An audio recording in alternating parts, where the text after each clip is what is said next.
الحمد لله نحمده ونستعينه ونستغفره ونؤمن به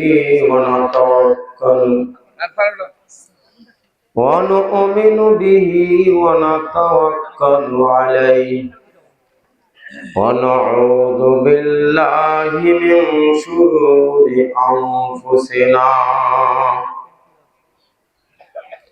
ومن سيئات أعمالنا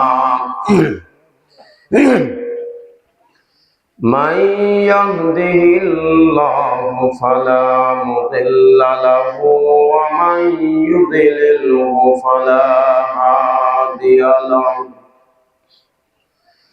ونشهد أن لا إله إلا الله وحده لا شريك له ونشهد أن سيدنا وسندنا وحبيبنا وطبيب قلوبنا ومولانا محمد أما بعد فأعوذ بالله من الشيطان الرجيم بسم الله الرحمن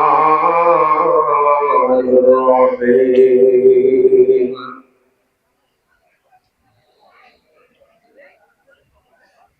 وقال الله تعالى يا أيها الذين آمنوا كتب عليكم الصيام كما كتب على الذين من قبلكم لعلكم تتقون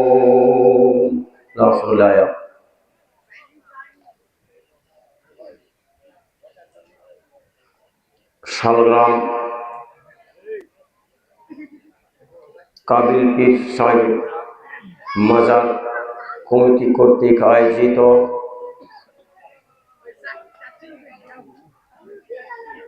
ঐতিহাসিক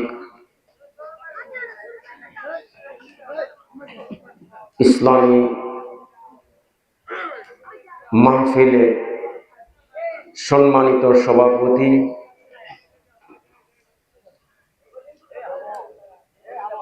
মঞ্চে ওলামা একরাম, আমার সামনে সম্মানিত দ্বীনী ভাই, পর্দার অন্তরালে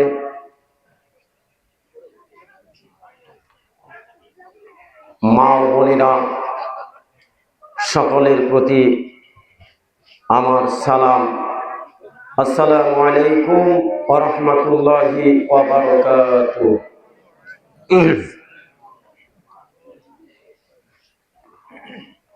এখনো রোজা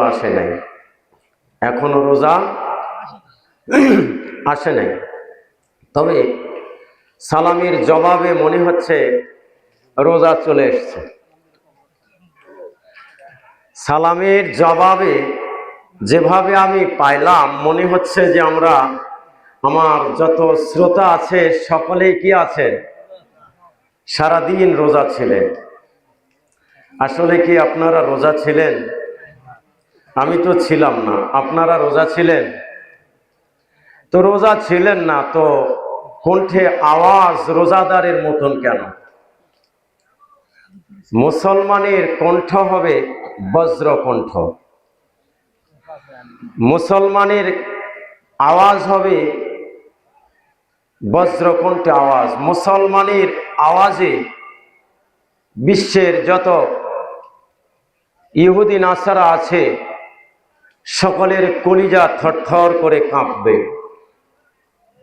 মুসলমানের আল্লাহু আকবারের ধ্বনিতে মাশরিক থেকে মাগরিব, শিমাল থেকে জনব,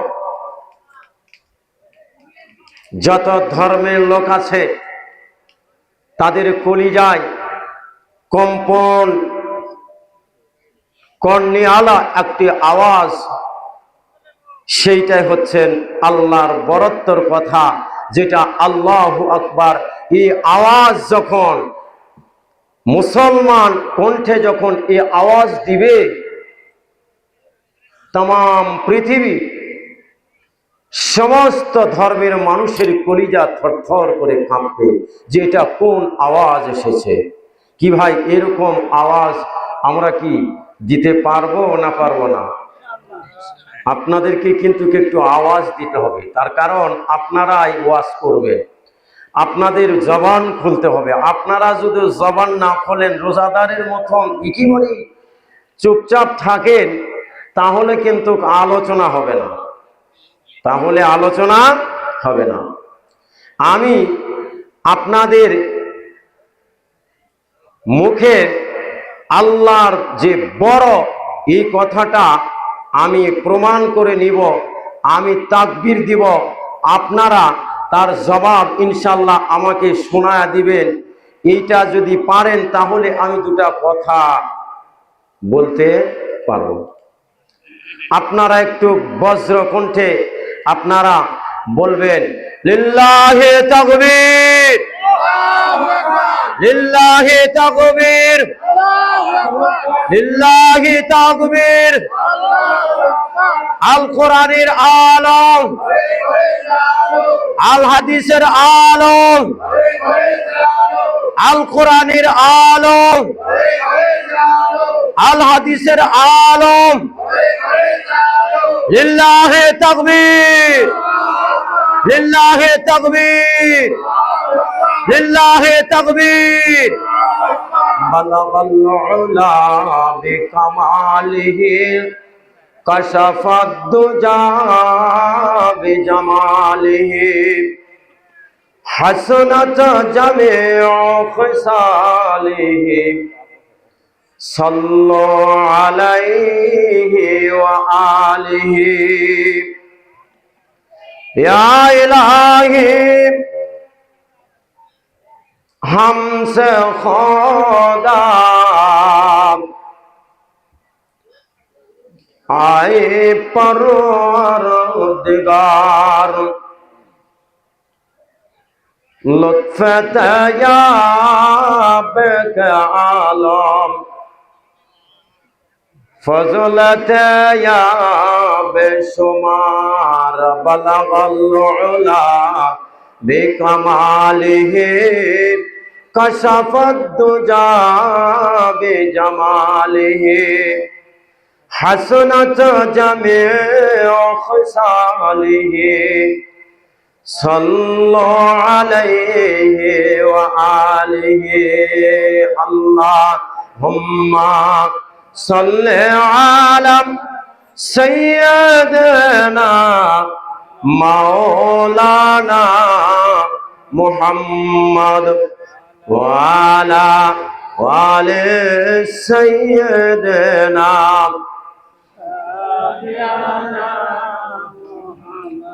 अल्लाहुम्मा सल्लि अला सय्यदना मौलाना मुहम्मद वाला आले सय्यदना রাসূলনা।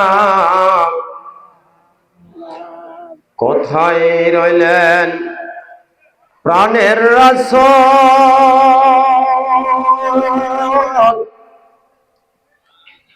আমাদেরকে ছাড়িয়ে? কোথায় রইলেন প্রাণের রাসূল, আমাদেরকে ছাড়িয়ে? তোমায় ছাড়া কি লাভ আছে এই ধরাতে বাসিয়ে আল্লাহুম্মা সাইয়্যিদানা মাওলানা মুহাম্মদ ওয়া আলা ওয়ালি সাইয়্যিদানা শাফিআনা আপন আপন করার এমন আপন বলতে কেহ নাই, আপন আপন করার এমন আপন বলতে কেহ নাই, যিনি তোমার হবেন গো আপন শুয়ে আছেন মদিনায়। আল্লাহুম্মা সাল্লি আলা সাইয়্যিদিনা মাওলানা মুহাম্মদ ওয়া আলা ওয়ালি সাইয়্যিদিনা শাফিআনা। আলহামদুলিল্লাহ, আল্লাহ পাকের দরবারে লাখো কোটি শুকরিয়া যে রব্বে কারীম আজকে আমাদেরকে এত বড় একটি মজমায় কিছু কোরআন এবং হাদিসের আলোচনা করার এবং আপনাদেরকে শোনার তৌফিক আল্লাহ পাক দান করেছেন। এই জন্য রব্বে কারিমের দরবারে আমরা একটু প্রাণ খুলে শুকরিয়া আদায় করি, সকলে বলি আলহামদুলিল্লাহ।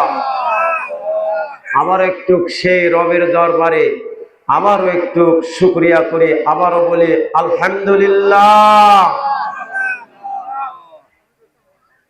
আমার আল্লাহ পাক বলছেন, বান্দা যখন আমার নিয়ামত পাওয়ার পরে যখন নিয়ামতের শুকরিয়া আদায় করে, আমি আল্লাহ পাক তখন তার নিয়ামতকে আরো বাড়ায়া দেই। লাইন শাকারতুম লাযিদান্নাকুম ওয়া লাইন কাফারতুম ইন্না আযাবি লাশাদীদ। বান্দা যখন আমার নিয়ামত পাওয়ার পরে যখন নিয়ামতের শুকরিয়া আদায় করে, আমি আল্লাহ পাক তখন তার নিয়ামতকে বাড়া দেই। আর যখন বান্দা আমার নিয়ামত পাওয়ার পরে যখন নিয়ামতের না শুকরিয়া করে, তখন আমি আল্লাহ পাক তখন তার কাছ থেকে তার নিয়ামতকে ছিনিয়ে নেই। নেওয়ার পরে ইন্না আযাবি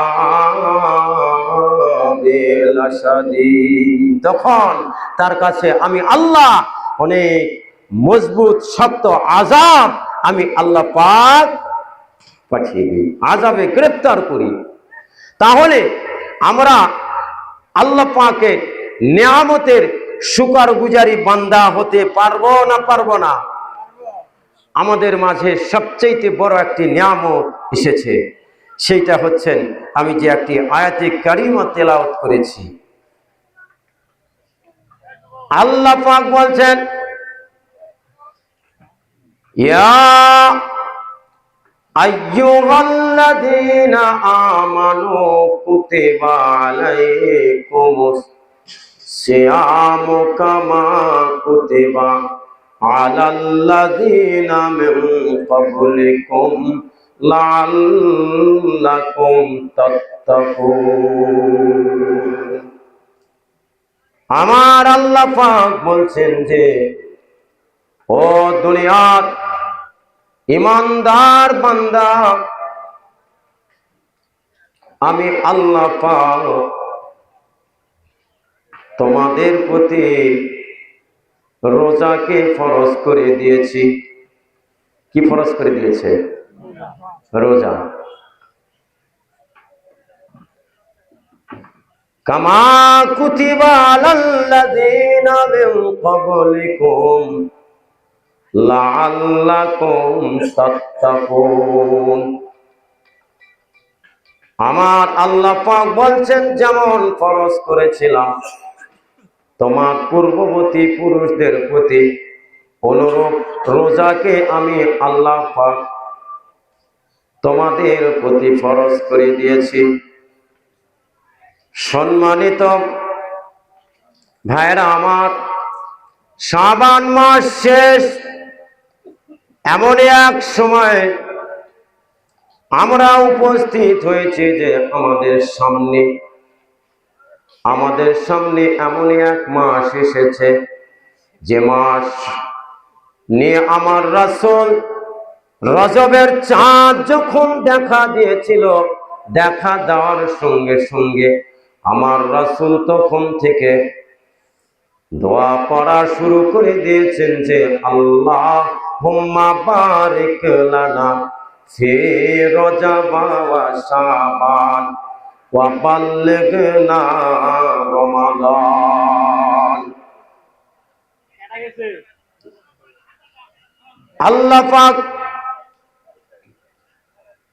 আল্লাহ পাকের হাবিব রজবের চাঁদ যখন দেখা দিয়েছে, তখন থেকে আল্লাহ পাকের কাছে দোয়া করতেন যে আল্লাহুম্মা বারিক লানা ফি রজব ওয়া শাবান ওয়া বাল্লিগনা রমাদান।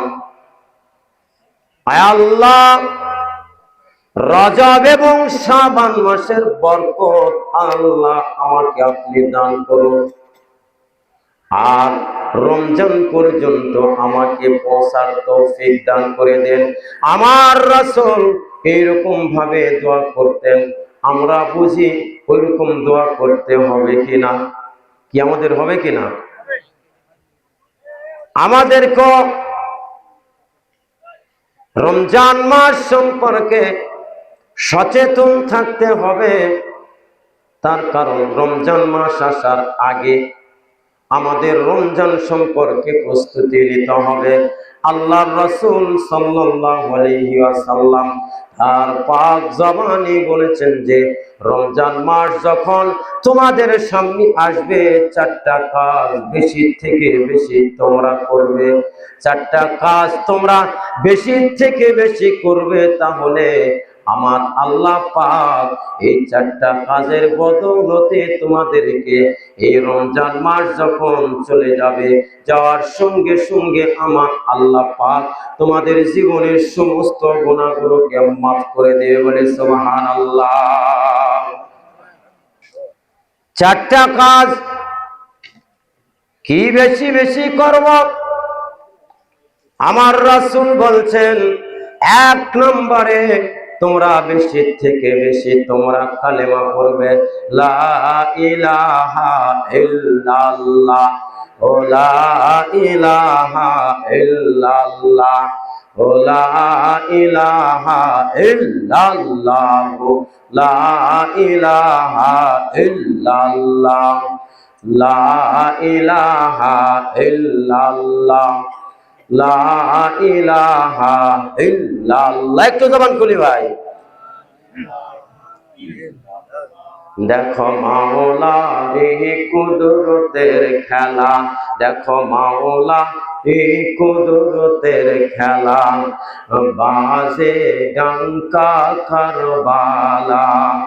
ইমাম হোসেন শহীদ হলেন, ইমাম হোসেন শহীদ হলেন, তবু সারে না ইল্লাল্লাহ, লা ইলাহা ইল্লাল্লাহ, লা ইলাহা,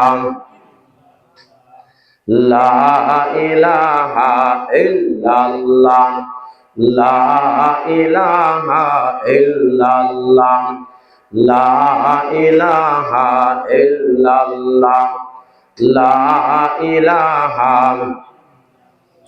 আসিয়া খেলে প্রেমের খেলা, আসিয়া খেলে প্রেমের খেলা, ফেরাউন দিল কত জ্বালা, হাতে পায়ে প্যারক মারিল, হাতে পায়ে প্যারক মারিল, তবু সারে না ইল্লাল্লাহ, লা ইলাহা ইল্লাল্লাহ, লা ইলাহা ইল্লাল্লাহ, লা ইলাহা ইল্লাল্লাহ, লা ইলাহা, লা ইলাহা ইল্লাল্লাহ মুহাম্মাদুর রাসূলুল্লাহ। আমার রাসূল বলছেন, রমজান মাস যখন তোমাদের মাঝে আসবে, চারটি কাজ বেশি থেকে বেশি তোমরা করবে। চারটা কাজের মধ্যে এক নম্বরে হচ্ছে তোমরা বেশি থেকে বেশি কালেমা পড়বে। এত বেশি থেকে বেশি কালেমা পড়বে যে লা ইলাহা ইল্লাল্লাহ, এক আল্লাহ ছাড়া কোনো ইলাহা নাই, এক আল্লাহ ছাড়া কোনো বিধানদাতা নাই, এক আল্লাহ ছাড়া কোনো আইনদাতা নাই, এক আল্লাহ ছাড়া কোনো হায়াতদাতা নাই, এক আল্লাহ ছাড়া কোনো মওতদাতা নাই, এই আল্লাহ ছাড়া কোনো কিছু জানিওয়ালা নাই। এই কথা মনে প্রাণে বিশ্বাস করে আমাকে বেশি থেকে বেশি রমজান মাস যখন আসবে কালেমা পড়তে হবে, বলে সুবহানাল্লাহ। দ্বিতীয় নম্বরে আমাদেরকে বেশি থেকে বেশি আস্তাগফার করতে হবে। আমরা যেহেতু গুনাহগার বান্দা, আমাদের জীবনে অনেক গুনাহ আছে, এত গুনাহ করেছি যে গুনাহ করতে করতে আমাদের অন্তরটা কালা হয়ে গিয়েছে। আমার রাসূল মসজিদে নববীর মধ্যে আলোচনা করতেছিলেন, এমন একজন ব্যক্তি এসে আমার রাসূলের কাছে আসলেন। আসার পরে বলছেন যে প্রত্যেক দিন আসে, আবার আলোচনা শোনার পরে চলে যায়, আবার আসে আবার চলে যায়, আবার আসে আবার চলে যায়। আমার রাসূল তখন বললেন যে একদিন যায়, 2 দিন যায়, 3 দিন যায়। 3 দিন যাওয়ার পরে আমার রাসূল আগন্তুক ব্যক্তিকে দেখে বলছিল, ভাই কে তুমি, কে তোমার পরিচয় কি, তোমার নাম কি, তোমার বাড়ি কোথায়, তুমি কেমনে আসো, তুমি কেন আসো? আগন্তুক ব্যক্তি আমার রাসূলের কাছে আসার পরে বলছেন, ইয়া রাসূলুল্লাহ, ইয়া হাবিবাল্লাহ, আমি আপনার কাছে আসি, আমি অনেক বড় অপরাধী, আমি গুনাহগার বান্দা, আমার জীবনে এত গুনাহ আছে, গুনাহ করতে করতে আমি এত মানুষ খুন করেছি। মানুষ খুন করাটা আমার পেশা ছিল, মানুষ না খুন করলে আমার ভালো লাগতো না। আমি এমনি করে মক্কার মধ্যে জাহিলিয়াতের জামানায় এত বড় সন্ত্রাসী ছিলাম, এত বড় খুনি ছিলাম, এত বড় এমনি করে দুর্ধর্ষ ডাকাত ছিলাম যে আমার চাইতে বড় সন্ত্রাসী ওই জামানায় কেউ ছিল না। ইয়া রাসূলুল্লাহ, ইয়া হাবিবাল্লাহ, আমি একে একে আমি 99টা খুন করেছি, তারপরেও আমার মনের মধ্যে মানুষ খুন করে, কিন্তু আমার মনের মধ্যে এতটুকু দয়া হয় না। আমার রাসূল বলছেন যে তুমি এত মানুষ খুন করেছো? বলে হ্যাঁ, এত মানুষ আমি খুন করেছি। বলে কিভাবে তুমি খুন করলে? বললেন, ইয়া রাসূলুল্লাহ, ইয়া হাবিবাল্লাহ, এত মানুষ খুন করেছি, আমার খুনে এমনি করে নেশা কাটে না। আমি যখন আমার বাড়ি থেকে আমি বের হলাম ব্যবসার জন্য, কয়েক বছরের জন্য আমি বাড়ি থেকে বের হয়ে যাচ্ছি, ওই জামানাটা ছিল জাহিলিয়াতের জামানা। ওই জামানাটা ছিল জাহিলিয়াতের জামানা। ওই জামানার মানুষ এত খুন খারাপি করত, এত সন্ত্রাসী করত, এত দুর্নীতি করত, এত জুলুম করত ওই জাহিলিয়াতের জামানায়। ওই জাহিলিয়াতের জামানায় তখন আল্লাহর রাসূল সাল্লাল্লাহু আলাইহি সাল্লাম ওই জাহিলিয়াতের জামানার একজন ব্যক্তি আমার রাসূলের কাছে আসা বলছেন, ইয়া রাসূলুল্লাহ, হাবিবাল্লাহ, আমি এত অপরাধ করেছি, আমার অপরাধকে ক্ষমা হবে কিনা। বলে, অপরাধ তুমি কি করেছো? বলে, 100 খুন করেছি, আমার 99টা খুন করেছি বাহিরের মানুষকে, কিন্তু 100 খুন করেছি, সব পোড়ায় দিয়েছি আমার নিজের জন্মদাতা কন্যা সন্তানকে। জন্মদাতা কন্যা সন্তানকে আমি নিজ হাতে খুন করিয়েছিলাম। বললেন, তাই? কিভাবে তুমি খুন করলে? আগন্তুক ব্যক্তি বলছেন, ইয়া রাসূলুল্লাহ, ইয়া হাবিবাল্লাহ, আমি এত খুন করেছি, আমার মনের মধ্যে কোনো দয়া হয় নাই। আমি 8 বছর পরে আমি বাড়িতে আসলাম। আসার পরে যখন দেখলাম আমার ঘরের মধ্যে একটি কন্যা সন্তান, আমি মনে করেছিলাম যে পুত্র সন্তান হবে। ওই জাহিলিয়াতের জামানায় মহিলারা কন্যা সন্তান ছিল এমনি করে অনেক অভিশপ্ত। তারা নিজের জন্মদাতা কন্যা সন্তানকে জবাই করত, জীবিত কবর দিত, এমনি করে ওই জীবিত কবর দিত। আমি আসার পরে দেখলাম, ইয়া রাসূলুল্লাহ, ইয়া হাবিবাল্লাহ, আমি আসার পরে দেখলাম আমার ঘরে আমার একটি কন্যা সন্তান। তখন মনের মধ্যে এত রাগ হয়ে গেল যে কেন আমার ঘরের মধ্যে আসার কথা ছিল পুত্র সন্তান, কিন্তু কেন কন্যা সন্তান এসেছে এটা আমি মেনে নিতে পারছি না। কি করে আমার কন্যা সন্তানকে আমি এমনি করে দুনিয়া থেকে বিদায় করে দিব, এই চিন্তা করতে করতে আমি তখন আমার স্ত্রীকে বললাম যে আমার সন্তান কোনটা? তখন বললেন, এইটা তোমার সন্তান। তখন বললেন যে তাকে সাজিয়ে দাও, তাকে সুন্দর কাপড় পরায় দাও, আমি বাজারে নিয়ে যাব। তখন রাসূল সাল্লাল্লাহু আলাইহি ওয়াসাল্লামের কাছে বর্ণনা করছেন যে, ইয়া রাসূলুল্লাহ, ইয়া হাবিবাল্লাহ, আমার ওই কন্যা সন্তানকে তখন তার মা সুন্দর করে সাজিয়ে দিলেন। দেওয়ার পরে তখন বললেন যে তাকে সঙ্গে করে নিয়ে যাইতেছিলাম। ইয়া রাসূলুল্লাহ, ইয়া হাবিবাল্লাহ, যাইতে যাইতে অনেক দূর পর্যন্ত গেলাম। আমার কন্যা সন্তান আমাকে বারবার আব্বা আব্বা বলে ডাকছেন আর বলছেন, ও বাবা, আমি আর হাঁটতে পারছি না, আমার পা বড় ব্যথা করতেছে, আমাকে কোথায় নিয়ে যাচ্ছেন? ইয়া রাসূলুল্লাহ, ইয়া রাসূলুল্লাহ, হাবিবাল্লাহ, আমার মনের মধ্যে এতটুকু দয়া হচ্ছিল না, আমার দয়া হচ্ছিল না।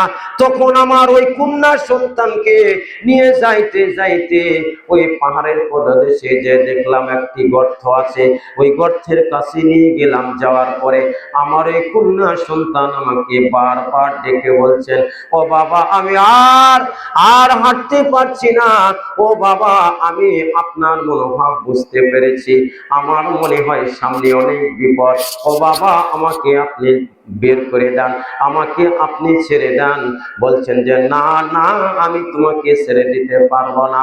তখন বলছেন, ও সন্তান তখন বাবাকে ডেকে বলছেন, ও আব্বা, আমি আর কোনোদিন আপনাকে আব্বা বলে ডাকবো না।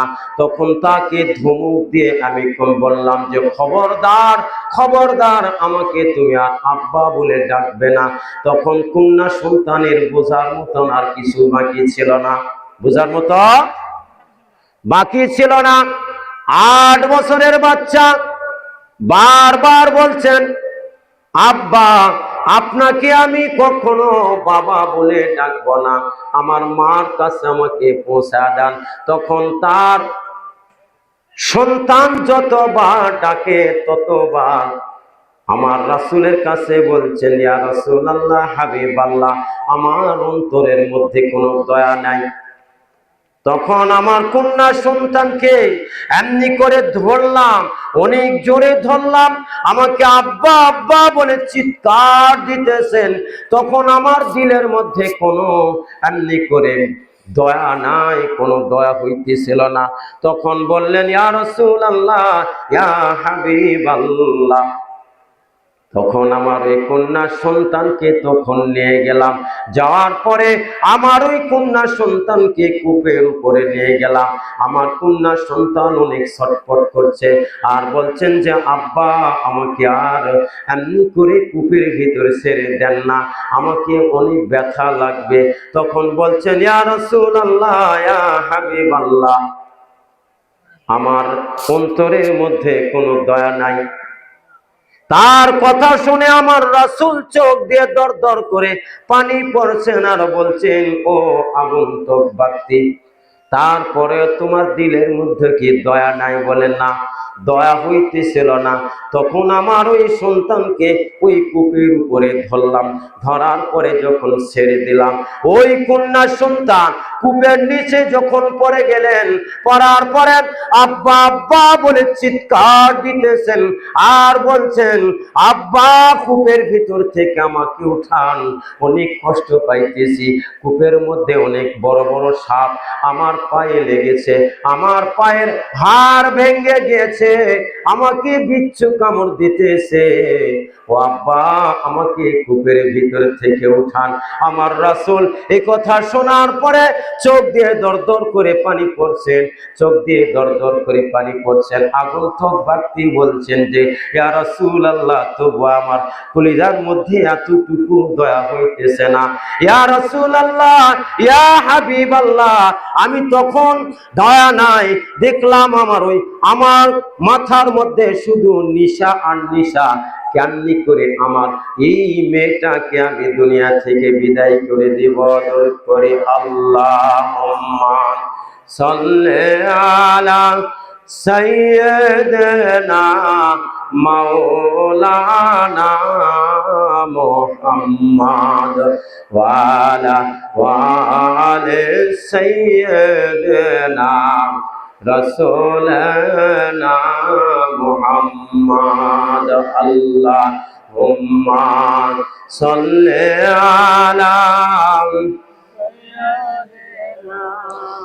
মাওলানা মুহাম্মদ ওয়া আলা আলি সাইয়্যিদিনা শাফিআনা মুহাম্মদ। আমি বলছিলাম রমজান মাস আমার সামনে আর কয়েকটা দিন বাকি আছে। রমজান মাসে কয়টা আমল বেশি বেশি করব? কয়টা ভাই? 4টা আমল বেশি বেশি করব। 1 নম্বরে কোন আমল করব? কি ভাই, কোন আমল করব? কালেমা বেশি থেকে বেশি আমরা পড়ব, বেশি থেকে বেশি কালেমা পড়ব। আমরা কালেমাওয়ালা মুসলমান, আমরা বেশি থেকে বেশি কালেমা পড়ব। 2 নম্বরে আমাদেরকে কি বলতে হবে? 2 নম্বরে কি বলবো? আস্তাগফার। আস্তাগফার, ইস্তিগফার বেশি বেশি করে পড়ব, ইস্তিগফার বেশি বেশি করে পড়ব। তার কারণ আমরা অনেক গুনাহগার বান্দা। আমরা কি অনেক গুনাহগার বান্দা। রমজান মাস আসছেন, আমার আল্লাহ পাক বলছেন যে আমার রোজাদার বান্দা রোজা রাখছেন আমার জন্য, আমি আল্লাহ পাক রোজার প্রতিদান আমি নিজ হাতে ওই বান্দাদেরকে দান করব বলে সুবহানাল্লাহ। সম্মানিত উপস্থিতি, আমার আল্লাহ পাক এই রমজান মাস আমাদেরকে দান করেছেন আমন রহমতের মাস। অন্য কোন নবী রাসূলকে দান করে নাই, আমার আল্লাহ পাক আমার রাসূলকে দান করেছেন। এই রমজান মাসে বেশি থেকে বেশি আমাদেরকে আমল করতে হবে।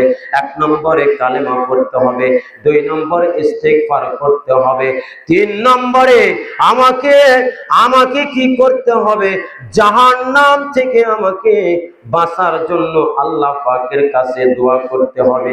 আমরা এত অপরাধী, এত গুনাহ করেছি, আল্লাহ পাকের কাছে আমরা মাপ চাই। চাইবো, আল্লাহ পাক মাফ করে দেওয়ার জন্য প্রস্তুত আছে।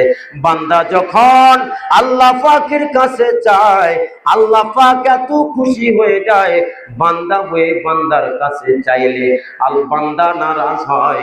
সন্তান হক হয়ে বাবার কাছে যখন চাবেন, বারবার চাবেন, বাবা নারাজ হবে, বাবা এমনি করে রাগান্বিত হয়ে যাবে। সন্তান হয়ে মার কাছে যতবার চাইবেন, মাও বেজার হবে, বারবার আপনাকে দিবেন না। যার কাছে আপনি বারবার চাইবেন, আল্লাহ পাকের বান্দা হয়ে বান্দার কাছে চাইলে বান্দা নারাজ হয়। আর বান্দা আল্লাহ পাকের কাছে যতবার চাইবেন ততবার আল্লাহ দেওয়ার জন্য প্রস্তুত, দেওয়ার জন্য রেডি। বান্দা যখন একবার আল্লাহ পাক তখন বলে, বান্দা তুমি কি চাও, তোমার কি হয়েছে, একবার ডাকি। আর আল্লাহ পাক 70 বার আমার ওই ডাকের সাড়া দেয়। কয়বার? 70 বার ডাকের সাড়া দেয়। একবার যখন বান্দা আল্লাহ বলে, আল্লাহ 70 বার বলে, বান্দা কি হয়েছে তোমার, তোমার কি হয়েছে, তোমার কি চাওয়া পাওয়ার আছে আমাকে বলো, তোমার কি গুনাহ আছে আমার কাছে বলো, আমার কাছে বলো। আলা মিন মুস্তাগফিরিন ফাগফির লাহু, আমার কাছে বলো, আমি আল্লাহ তোমাদের গুনাহকে মাফ করে দিব, তোমাদের গুনাহকে কি করে দিব, মাফ করে দিব। সুবহানাল্লাহ কবেন না? গুনাহ মাফ করে দিবে। তার কারণ কিয়ামতের ময়দানে এরকম একটা সেমিনার হবে। এরকম কি হবে? আপনারা কি ওয়াজের মাহফিল, তাফসীরুল কোরআন মাহফিল করেছেন, এরকম একটা কিয়ামতের ময়দানে এরকম একটা সেমিনার হবে। কিয়ামতের ময়দানে জান্নাতের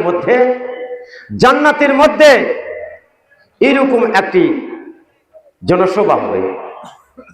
জান্নাতের মধ্যে হালমে মাজিদ নামক ময়দানে একটি জনসভা হবে। মাইকিং করবে, পাবলিসিটি করবে ফেরেশতারা, পাবলিসিটি করবে ফেরেশতারা। জনসভা হবে। সভাপতি, সবার উপরে তিনি হলেন সভাপতি।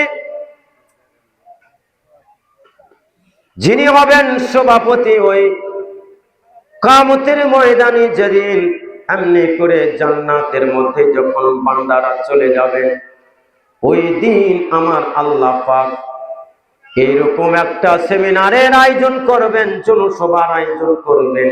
ওই দিনের জনসভার সভাপতিত্ব করবেন আমার আল্লাহ। সভাপতিত্ব করবেন কে? সভাপতিত্ব করবেন আল্লাহ। প্রধান অতিথি কে হবেন? প্রধান অতিথি যিনি হবেন,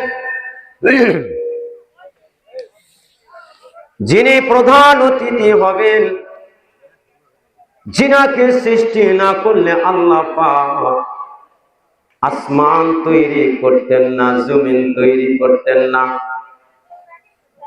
জান্নাত তৈরি করতেন না, জাহান্নাম তৈরি করতেন না। যিনাকে সৃষ্টি না করলে আল্লাহ পাক কোনো কিছু তৈরি করতেন না।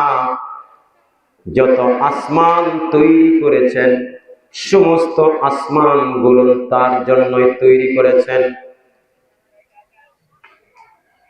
এক একটা আসমানে এক একজন নবীকে আল্লাহ পাক স্থান দিয়েছেন। নবী রাসূলের চাইতে আমরা ভালো মানুষ নয়। চতুর্থ আসমানের মধ্যে আল্লাহ পাকের একজন নবীকে আল্লাহ পাক ওই আসমানের মালিকানা দিয়ে আল্লাহ পাক চতুর্থ আসমানের উপরে আল্লাহ পাকের একজন নবীকে ওই আসমানের মালিক বানিয়ে পাঠিয়ে দিয়েছেন, তাকে অবস্থান করিয়ে দিয়েছেন। তিনার নাম হচ্ছেন হযরতে ইদ্রিস আলাইহিস সালাতু ওয়াস সালাম। হযরতে ইদ্রিস। ইদ্রিস নবী নাম শুনেন নাই? ইদ্রিস নবী নাম শুনেছেন? নাম ইদ্রিস আলাইহিস সালাতু ওয়াস সালাম। হযরত ইদ্রিস আলাইহিস সালাতু ওয়াস সালাম तमाम जिंदगी रोजा रखते हैं, तमाम जिंदगी रोजा। তিনি তো নবী, তিনি যদি রোজা না রাখে তাহলে তিনার কোনো সমস্যা আছে? তিনি তো আল্লাহর পয়গম্বর, তিনি तमाम जिंदगी রোজা রাখেন আর तमाम রাত্রি দাঁড়িয়ে দাঁড়িয়ে আল্লাহর ইবাদত করতেন। तमाम রাত্রি দাঁড়িয়ে দাঁড়িয়ে আল্লাহর ইবাদত করতেন হযরত ইদ্রিস আলাইহিস সালাতু ওয়াস সালাম। तमाम जिंदगी আমার আল্লাহ পাক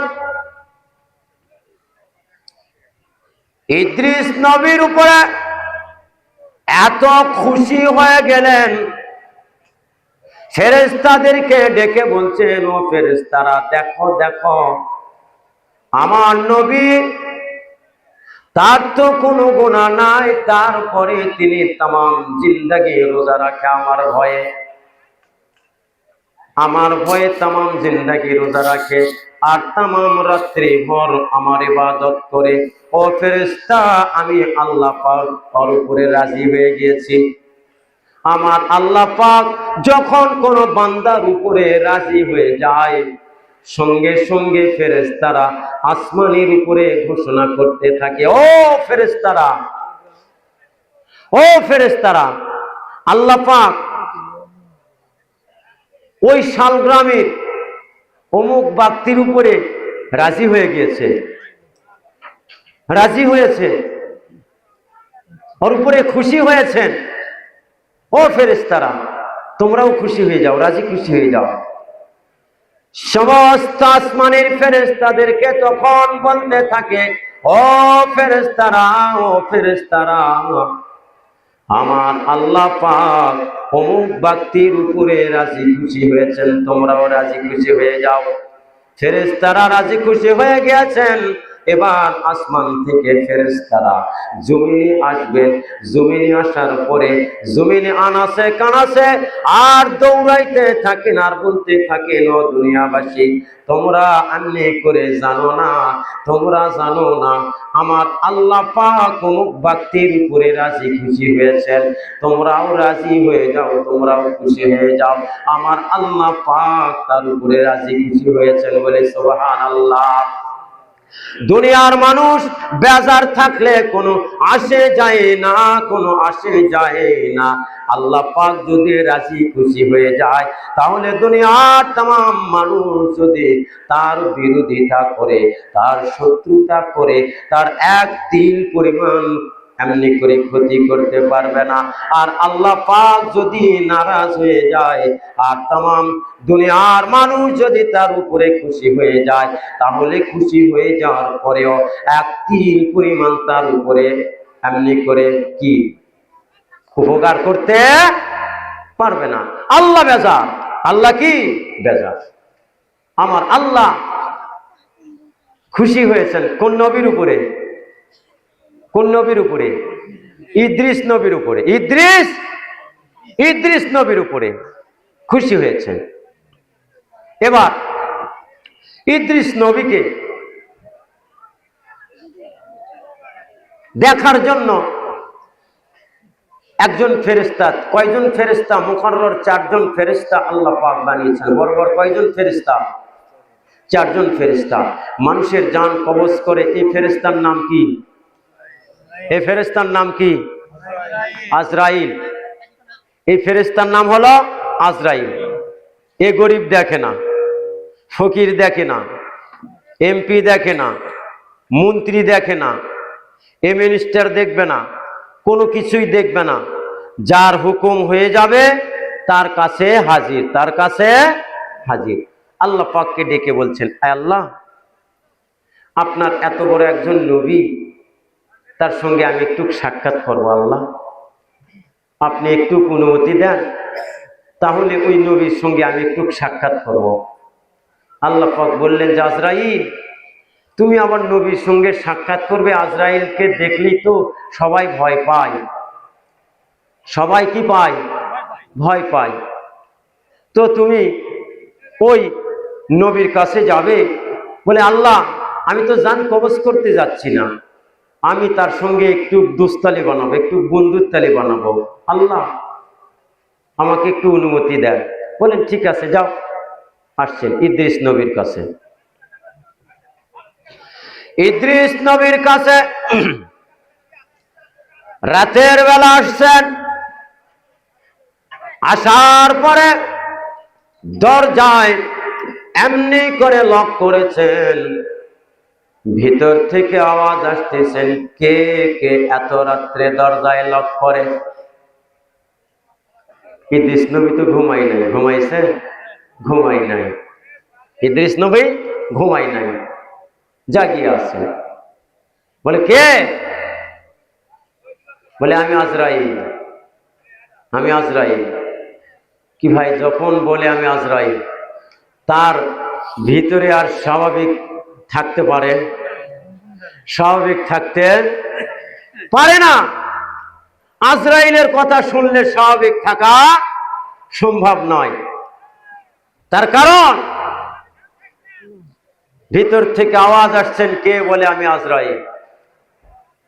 সাধারণ যদি আমাদের দরজায় রাতের বেলা যদি থানা থেকে যদি পুলিশ এসে যদি দরজায় লক করে, দরজায় লক করে, যদি ভিতর থেকে বলে কে? কয় আমি থানা থেকে আসছি, পিছনের দরজার দিকে খোঁজা শুরু করে। কি ভাই?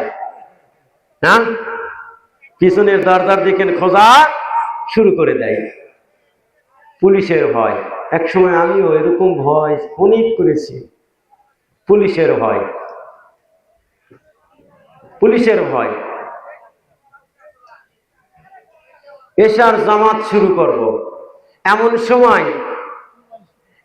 সময় মোবাইল আসলো, করছে আপনার নামে নাশকতা মামলা হয়ে গেছে, আপনি আউট। এই মুহূর্তে হয়তো আপনাকে মসজিদে যাও অ্যারেস্ট করতে পারে।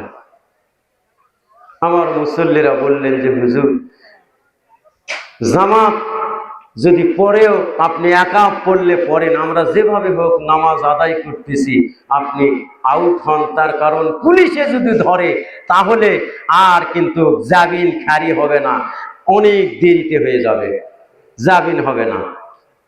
আমি চিন্তা করলাম যে কথাটা খারাপ হয় নাই, কথা খারাপ হয় নাই। বের হলাম, মসজিদ থেকে বের হলাম, নাশকতা মামলা। আমি বলে বোমা মারতে গেছিলাম, বোমাবাজ। আসলে কোন ওলামা একরাম কি বোমাবাজ? কি ভাই আপনারা বলেন তো? নায়েবে রাসূল, এরা হলেন নায়েবে রাসূল, এরা কিন্তু বোমা মারে নাই, এরা বোমাবাজ নয়। যারা বোমাবাজ তারাই বোমার মামলা দেয়, যারা নাশকতা করে তাদেরকে নাশকতার মামলা দেয়। এইরকম কিন্তু যারা যেটা জানি সেটা করে, কিন্তু আসলে ওলামা একরাম নাশকতা করে নাই, বোমা মারে নাই, মানুষ খুন করে নাই, তারপরেও তাদেরকে নিয়ে যায় জেলের মধ্যে কি করেছেন? বন্দী করা হয়েছিল। পৃথিবীর ইতিহাসে ওলামা একরামের সঙ্গে যারা বেয়াদবি করবে, তাম দুনিয়ার মানুষের সঙ্গে বেয়াদবি করুক, আল্লাহ বরদাস্ত করতে পারবে। কিন্তু নায়েবে রাসূল যিনারা, তাদের উপরে যখন বেয়াদবি করবে কোন শাসক গোষ্ঠী, তার উপরে আল্লাহ পাক কি হয়ে যাবে? নারাজ হয়ে যাবে। তার কারণ এরা হলেন নায়েবে রাসূল, এরা হলেন নায়েবে রাসূল। মিথ্যা মামলা দিয়ে তাদেরকে জেলখানায় বন্দী করা হয়েছে, মিথ্যা মামলা দিয়ে বাড়ি ছাড়া করা হয়েছে, বাড়িতে ঘুমাইতে দেয় নাই, ঘরেতে শুতে দেয় নাই, বাড়িতে থাকতে দেয় নাই। পুলিশের ভয়, ঘুম হয় না, কখন যেন পুলিশে ধরবে, দৌড়াইতে দৌড়াইতে আমার আল্লাহ পাক বলেন যে আরে আমার রাসূলের ওয়ারিসদেরকে তোমরা এইরকম হয়রানি করাচ্ছ, তোমাদের হয়রানি করার জন্য আমি আল্লাহ রেডি আছি, তোমাদের হয়রানি করানোর জন্য কি ভাই আমি আল্লাহ রেডি আছি। যে পুলিশ আমাদেরকে ধাওয়া করতেছিল, যে পুলিশ আমাদেরকে রাত্রি ঘুমাইতে দেয় নাই, যে পুলিশ আমাদেরকে এমনি করে দৌড়াইতেছিল, যে পুলিশ আমাদেরকে জেলখানায় বন্দি করাইতেছিল, ওই পুলিশ এখন তাদেরকে পিটাইতেছে, তাদেরকে পিটাইতেছে। এই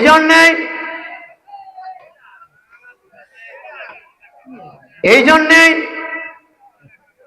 কবি বলেছিলেন নদীরে পার ভাঙ্গে ওপার গড়ে, এই তো নদীর খেলা, সকাল বেলার ধনের তুই ফকির সন্ধ্যাবেলা, সকাল বেলার ধনির তুই ফকির সন্ধ্যাবেলা। কি ভাই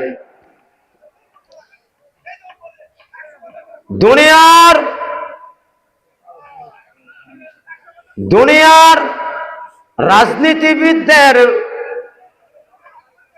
ক্ষমতার বলে নাইবে রাসূলদের প্রতি অন্যায় অবিচার করছেন, কিন্তু আমার আল্লাহ নারাজ হয়ে তোমাদের প্রতি এত গজব পাঠিয়ে দিয়েছেন, এত লাঞ্ছিত করাইতেছেন, এইটা তামাম দুনিয়ার মানুষ এমনি করে দেখতেছেন, তামাম দুনিয়ার মানুষ দেখতেছে, তামাম দুনিয়ার মানুষ দেখতেছে যে কি হইতেছে। ঘুম হয় না, ঘুম হয় না। আমি একদিন রাতে ঈশান নামাজের পরে রাত 10টার দিকে বাসায় গেছি, বাড়িতে থাকা হয় না, কি করব, রাত 10টার দিকে বাসায় গেছি। এখন আমি কেবল ফোন দিয়ে করছি আমি দরজায়, আমার বিবি করছে যে কি ব্যাপার, তোমার ভিতরে কি এতটুকু ভয় নাই, পুলিশ তো আসবে, আজকে তোমাকে ধরবে। আরে অনেক দিন থাকা বাড়িতে নাই, অনেক দিন থাকা বাড়িতে নাই, একটু বাড়িতে আজকে একটা দিন একটু থাকি। বলেন না, আমার বাড়ির দক্ষিণ দিকে একটা দরজা আছে, উত্তর দিকে একটা আছে। হ্যাঁ, তার কারণ দক্ষিণ দিকে কোনো দরজা তুলছি, তার কারণ আমাদেরকে ওরকম ধাওয়া করেই বুঝতে পারছেন যে আর একদিকে থুসি যাতে আমি সরা যাওয়া পারি। আমি বললাম যে দক্ষিণ দিকে দরজাটা না খুলে দাও, একটু ভিতরে যাই। তো দক্ষিণ দিকে দরজা বিবি তো আমার কথা ফেলাইতে পারলেন না, দক্ষিণ দিকে দরজাটা খুলে দিলেন। আমি ভিতরে গেলাম, যাওয়ার পরে খাবার দিল, খাবার পরে আমি খাইতেছি আর চোখ দিয়ে পানি পড়তেছে। আহারে কতদিন হলো মসজিদে নামাজ পড়াইতে যাইতে পারি নাই। কি ভাই 3টা মাস মসজিদে ইমামতি করতে আসতে পারি নাই, অ্যাক্সিডেন্ট হয়েছে, পা ভেঙেছে, মসজিদে আসতে পারি নাই, পুলিশ ধাওয়া করে। কারণ আমাদেরকে এমনি করে মিথ্যা মামলা দিয়ে হয়রানির মধ্যে ফেলিয়ে দিয়েছে। আমার আল্লাহ পাক বলেন কুলিল্লাহুম্মা মালিকাল মুলকি তুতিল মুলকা মান তাশা ওয়া তুইজ্জু মান তাশা ওয়া তুযিল্লু মান তাশা। নদীরে পার ভাঙ্গে ওপার গড়ে, এই তো নদীর খেলা, সকাল বেলার ধুলির তুই ফকির সন্ধ্যাবেলা। ভাইরা আমার, কিয়ামতের ময়দানে যে জনসভা হবে, জান্নাতের মধ্যে যে জনসভা হবে, ওই জনসভার সভাপতি হবেন আল্লাহ। সভাপতি হবেন কে? সভাপতি হবেন আল্লাহ। প্রধান অতিথি নাম ঘোষণা করা হবে, প্রধান অতিথির নাম ঘোষণা করা হবে আখিরে জামানার পয়গম্বর জনাবে মুহাম্মদুর রাসূলুল্লাহ সাল্লাল্লাহু আলাইহি ওয়াসাল্লাম। প্রধান অতিথি বিশেষ অতিথি তো থাকে, প্রধান অতিথি থাকলে বিশেষ অতিথি থাকে না? থাকে। এখন বিশেষ অতিথি না থাকলে আবার কেমন লাগে? বললেন যে দাও, আল্লাহ পাক বলছেন দাও বিশেষ অতিথি একজনের নাম দাও।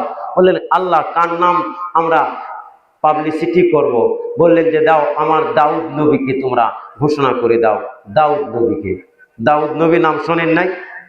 দাউদ আলাইহিস সালাতু ওয়াস সালাম, দাউদ নবী ঘোষণা করা হচ্ছে, ঘোষণা করা হচ্ছে।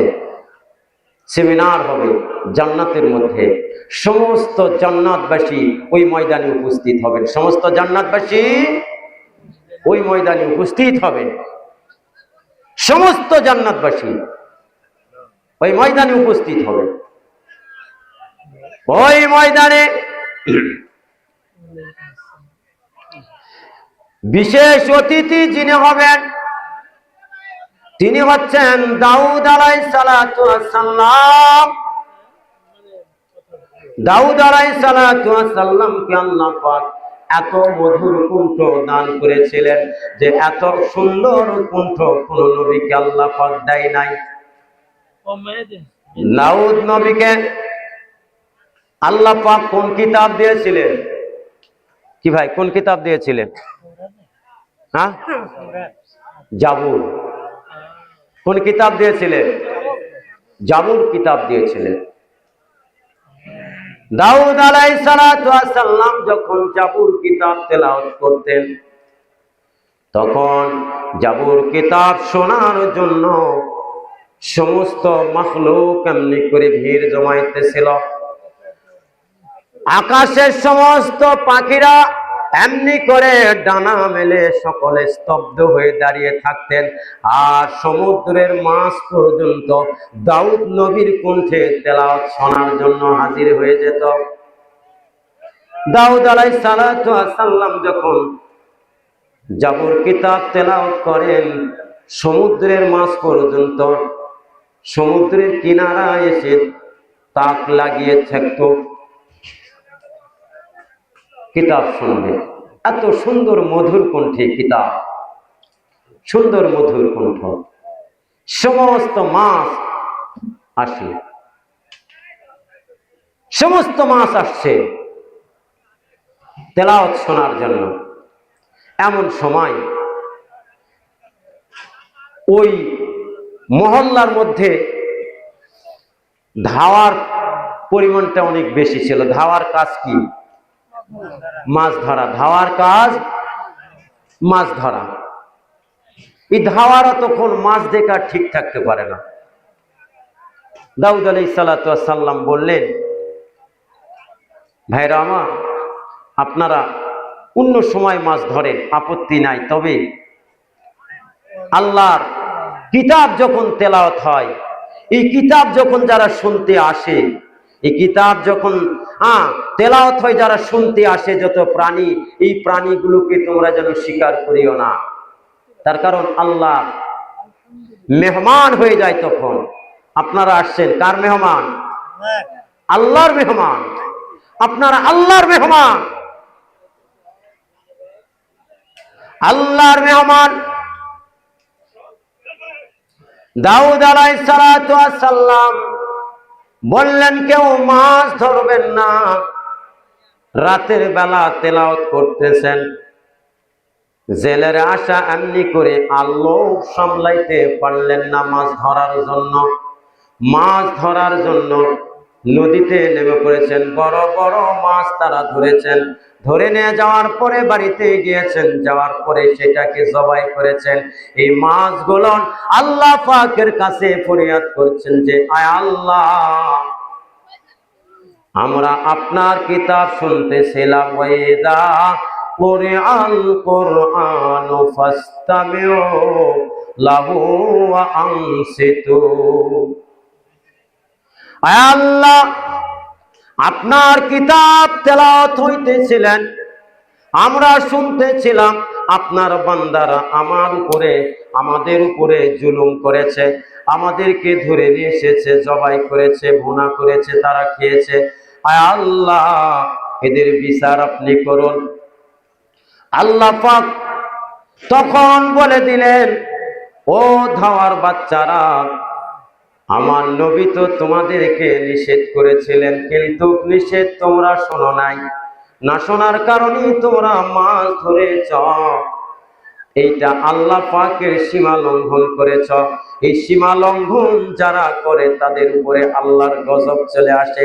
যারা আল্লাহর সীমা লঙ্ঘন করবেন তাদের উপরে আল্লাহ পাকের গজব চলে আসবেন।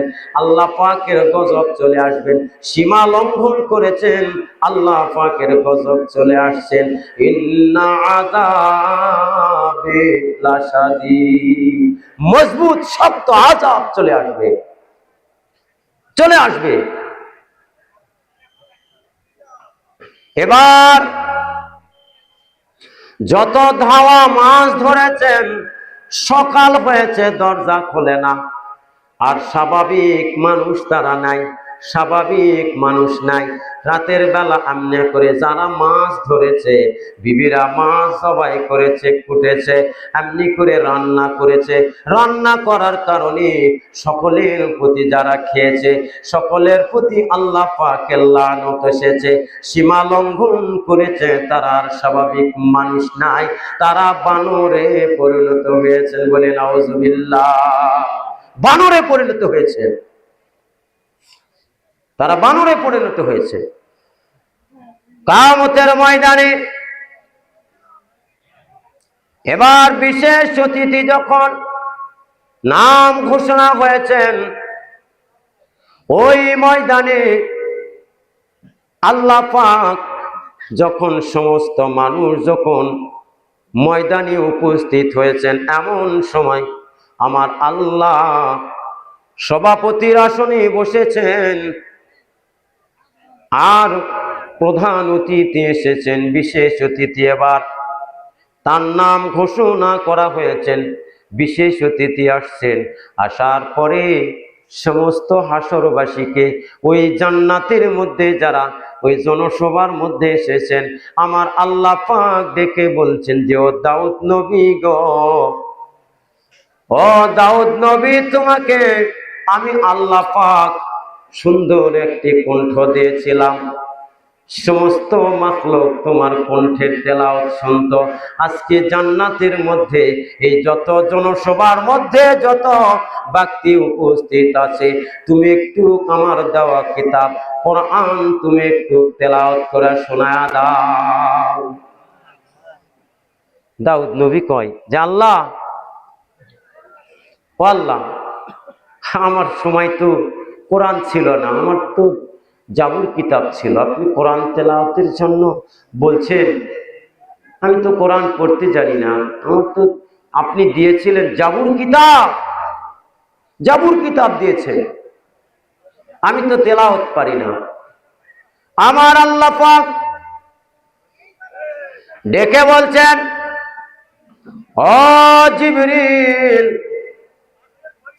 তুমি যাও যাও আমার দাউদ নবীর কাছে যাও। আমার দাউদ নবীকে ডাকলেন আর আমার রাসূলকে নিয়ে গেলেন। যাওয়ার পরে আমার রাসূলের সিনার সঙ্গে দাউদ নবীর সিনা একত্র করে দিলেন। এমনি করে একত্র করে যখন দিলেন, দেওয়ার সঙ্গে সঙ্গে দাউদ নবী 30 পারা কোরআনের হাফেজ হয়ে গেলেন। বলি সুবহানাল্লাহ। 30 পারা কোরআনে কি হয়েছেন? হাফেজ হয়ে গিয়েছেন। যখন সিনায় সিনায় একত্র হয়েছে, মিল হয়েছে। আমরা কি করি? কোলাকুলি করি না? হ্যাঁ, আমরা কোলাকুলি করি, আমরা অনেক কোলাকুলি করি। দেখেন, আবার অনেকে এত বড় পেট যে পেটে পেটে ঠেকে বুক হাতে পায় না, পেটে পেটে ঠেকে বুক হাতে পায় না, পেট বড়। যত অখাদ্য, হারাম, সুদ, ঘুষ, যত খাদ্য সব খাসে, ভুঁড়িয়ে এই পরিমাণ হয়েছে, ভুঁড়িয়ে ভুঁড়িয়ে ঠেকে গেছে, বুকে বুকে ঠেকে না, বুকে বুকে ঠেকে না। আমার রাসূল মেরাজে গিয়েছিলেন, দেখলেন যে জাহান্নামের মধ্যে এক শ্রেণীর ব্যক্তিরা আছে, অনেক বড় বড় পেটওয়ালা মানুষ, অনেক বড় বড় পেট, অনেক বড় বড় পেট। তাদের পেটের মধ্যে সব কিছু দেখা যাচ্ছে, আমার রাসূল দেখতে পাচ্ছে পেটের মধ্যে সবকিছু দেখা যাচ্ছে। এই যে রাইস কুকার, লিটন রাইস কুকারের আগে ঢাকনা প্লাস্টিকের ছিল, ভিতরে চাল দিছে, ভাত হচ্ছে না কি হচ্ছে দেখা যায় না, দেখা যায় না। এখন আবার ঢাকনাটা প্লাস্টিকের, এত স্বচ্ছ একটা প্লাস্টিক যে ভিতরে ভাত হচ্ছে এটা দেখা যাচ্ছে। ভাত দেখা যায় কিনা? হ্যাঁ, কোনো মেকার মানুষ ভালো জানবে। ভাত দেখা যাচ্ছে, ভিতরে কি আছে দেখা যাচ্ছে। তে জাহান্নামের মধ্যে আমার রাসূল দেখলেন যে ওই বড় বড় পেটওয়ালা মানুষ, বড় বড় পেটওয়ালা মানুষ, এই পেটুক মানুষদেরকে এমনি করে জাহান্নামের মধ্যে দেখছেন। পেটের মধ্যে শুধু সাপ আর সাপ, সাপ আর সাপ, এত সাপ, সাপে পেটটা ভরপুর হয়ে আছে। এখানে অন্য কোনো নারী ভুঁড়ি নাই, কলিজা নাই, ফেরসা নাই, কোনো কিছু নাই। পেটের মধ্যে শুধু সাপ আর সাপ, ওকে দংশন করতেছে, ওকে দংশন করতেছে। আমার রাসূল জিবরিলকে বললেন, ইয়া আখি জিবরিল, হে ভাই জিবরিল, এই ব্যক্তিরা কারা? এদের পেটের মধ্যে এত সাপ কেন? হ্যাঁ, এদের পেট এত বড় কেন? এদের পেটটা এত বড় কেন?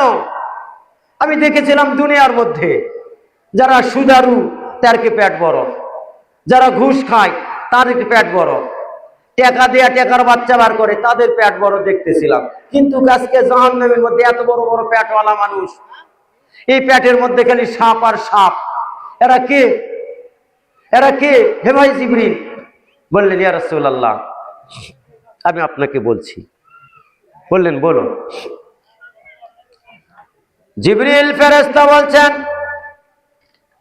ইয়া রাসূলুল্লাহ, ইয়া হাবিবাল্লাহ, ইয়া রাসূলুল্লাহ, ইয়া হাবিবাল্লাহ, আপনি যে পেটওয়ালা মানুষদেরকে দেখছেন, যে পেটের মধ্যে সাপে ভরপুর হয়ে আছেন, সাপে ভরপুর হয়ে আছেন, জাহান্নামী মানুষদের ভিতরে কি আছে দেখা যাবে, জান্নাতি মানুষের পেটের মধ্যে কি আছে দেখা যাবে। জান্নাতি মানুষ কালো থাকবে না, জান্নাতি মানুষ এমনি করে কুশ্রী হবে না, জান্নাতি হুরেরা অসুন্দর হবে না।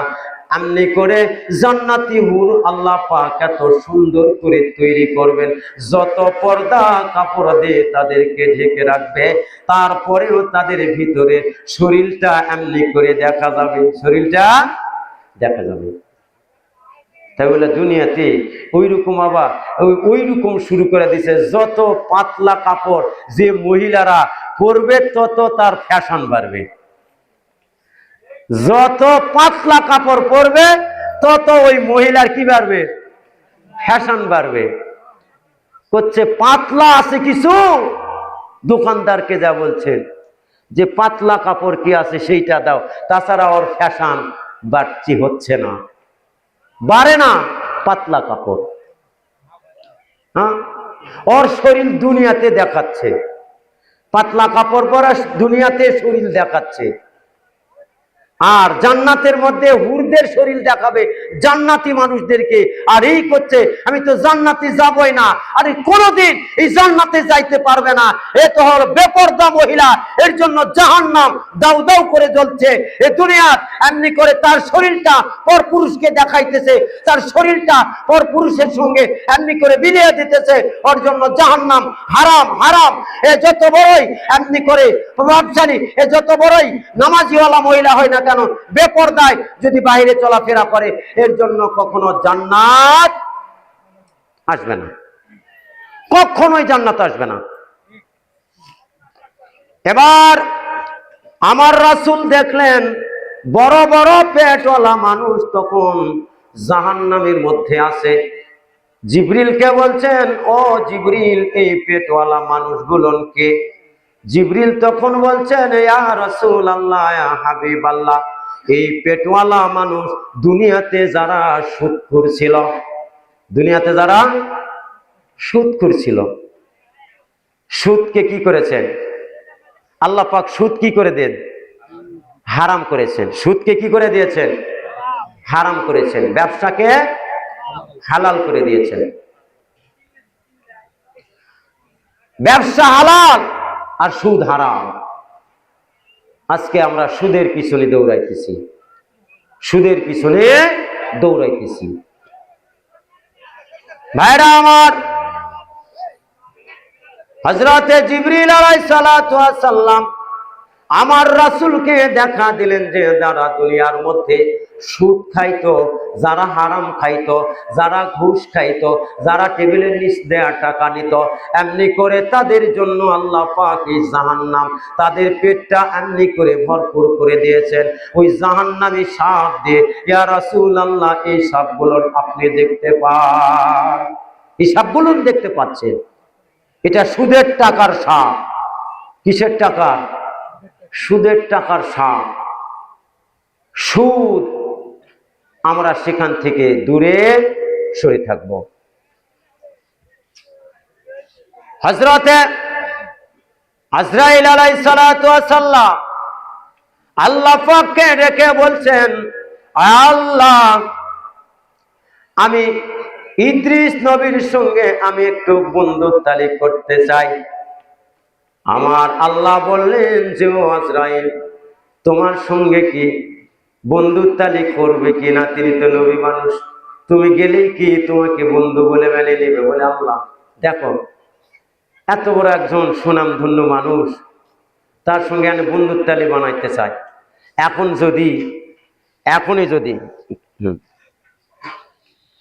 এখনই যদি আপনার কাছে যারা এই উপদেষ্টা পরিষদের যারা সদস্য আছে, তারা যদি কারো কাছে ফোন করে না যে আমি প্রধান উপদেষ্টা অমুক, আপনি খুশি হবেন না বেজার?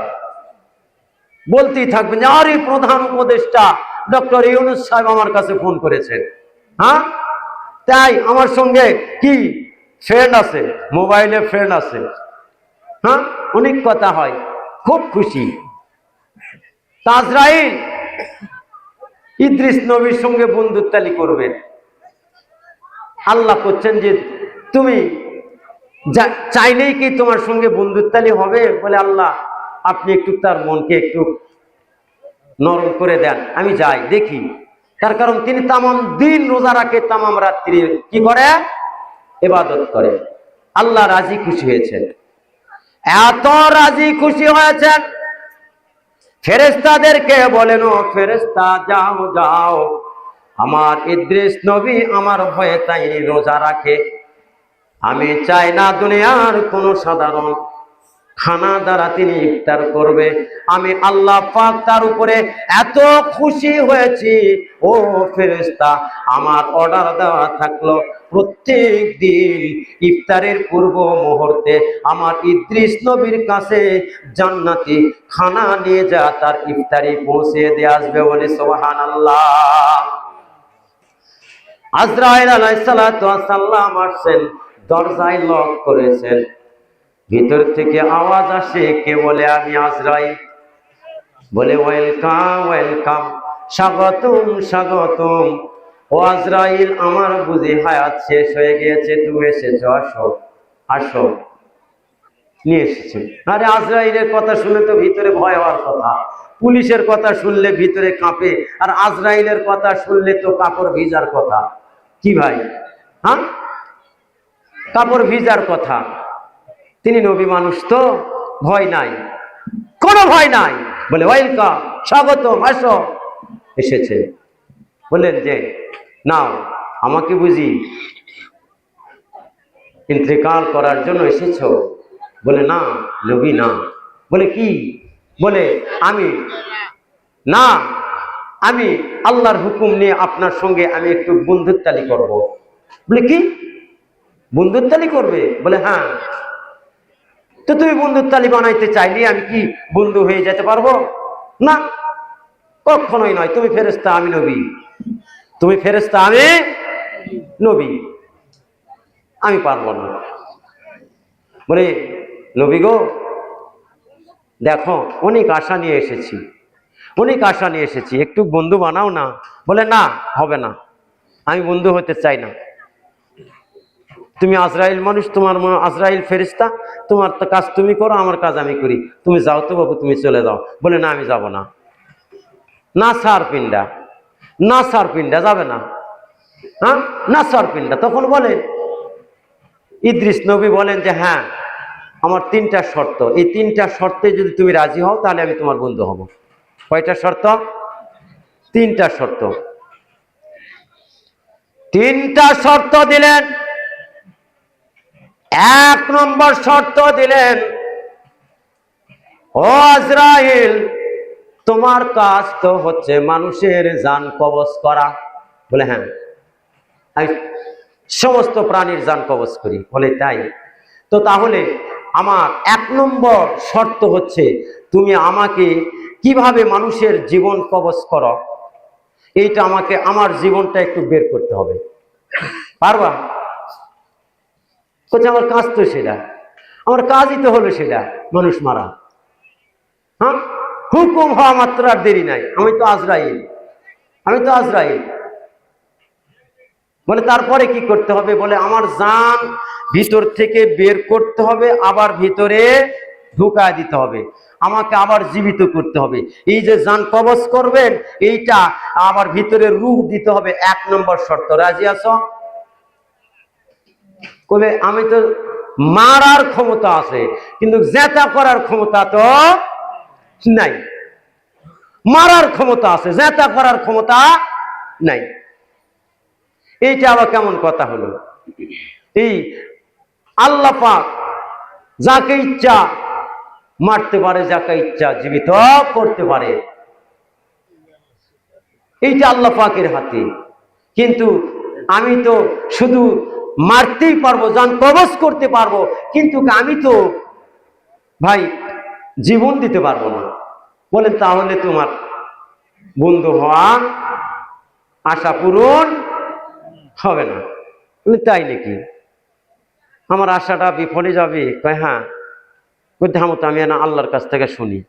আল্লাহ করছে, আল্লাহ দেখো অনেক কষ্ট করে এসেছি, তামাম দিন জিন্দাগি নবী রোজা রাখে, রাতের বেলা ইবাদত করে, এত ভালো একজন নবীর কাছে আমি আসছি, আমি তো জান কবজ করতে পারবো কিন্তু জীবন তো দিতে পারবো না। আল্লাহ আপনি একটু আমাকে এই এই এই অনুমতিটা দেন যে আমি আমার জানটা জান ভিতরে দিতে পারি। বললেন যে ঠিক আছে যাও, তুমি তার জান কবজ করা ভিতরে আবার তুমি রুহটা দিয়ে দিবে, রুহ বের করা রুহটা দিয়ে দিবে। যাও আমি তোমাকে অনুমতি দিলাম, তাও তুমি বন্ধু হও, তাও তুমি কি হও? বন্ধু হয়ে যাও। আজরাইল আলাইহিস সালাতু ওয়াস সালাম ইদ্রিস নবীর প্রথম শর্তে রাজি হয়ে গেলেন যে ও ইদ্রিস নবী আমি তোমার প্রথম শর্তে রাজি, আমি প্রথম শর্তে রাজি, তোমার জান কবজ করব এবং ভিতরে আবার রুহটা দিয়ে দিব। বলে তাই? বলে হ্যাঁ। তারপরে কি শর্ত? বলে আমাকে জাহান্নাম দেখাইতে হবে, জাহান্নাম দেখাইতে হবে, ভিতরে পাঠায় দিতে হবে, জাহান্নাম দেখবো। কুচ্ছি এটা আবার কেমন কথা হলো? জাহান্নামের মধ্যে তো আমি তো পাঠায় দিতে পারবো না, এটা তো জাহান্নামের গেটমান আছে, জাহান্নামে কি আছে? গেটমান আছে। তাই এটা করতে পারবে, আমি তো আমার ক্ষমতা নাই। আল্লাহ পাকের কাছে আবার শুনলেন যে আল্লাহ এটা দ্বিতীয় শর্ত আবার লাগিয়ে দিয়েছে যে জাহান্নাম বলে দেখবে। বলেন ঠিক আছে যাও, তুমি রাজি হয়ে যাও, এটাও তোমার ক্ষমতা দিলাম, দিয়ে দিছে। বলে তৃতীয় ক্ষমতা মানে শর্তটা কি? বললেন তৃতীয় শর্ত হচ্ছে জান্নাত আমাকে দেখাইতে হবে, জান্নাতের ভিতরে আমাকে নিয়ে যেতে হবে।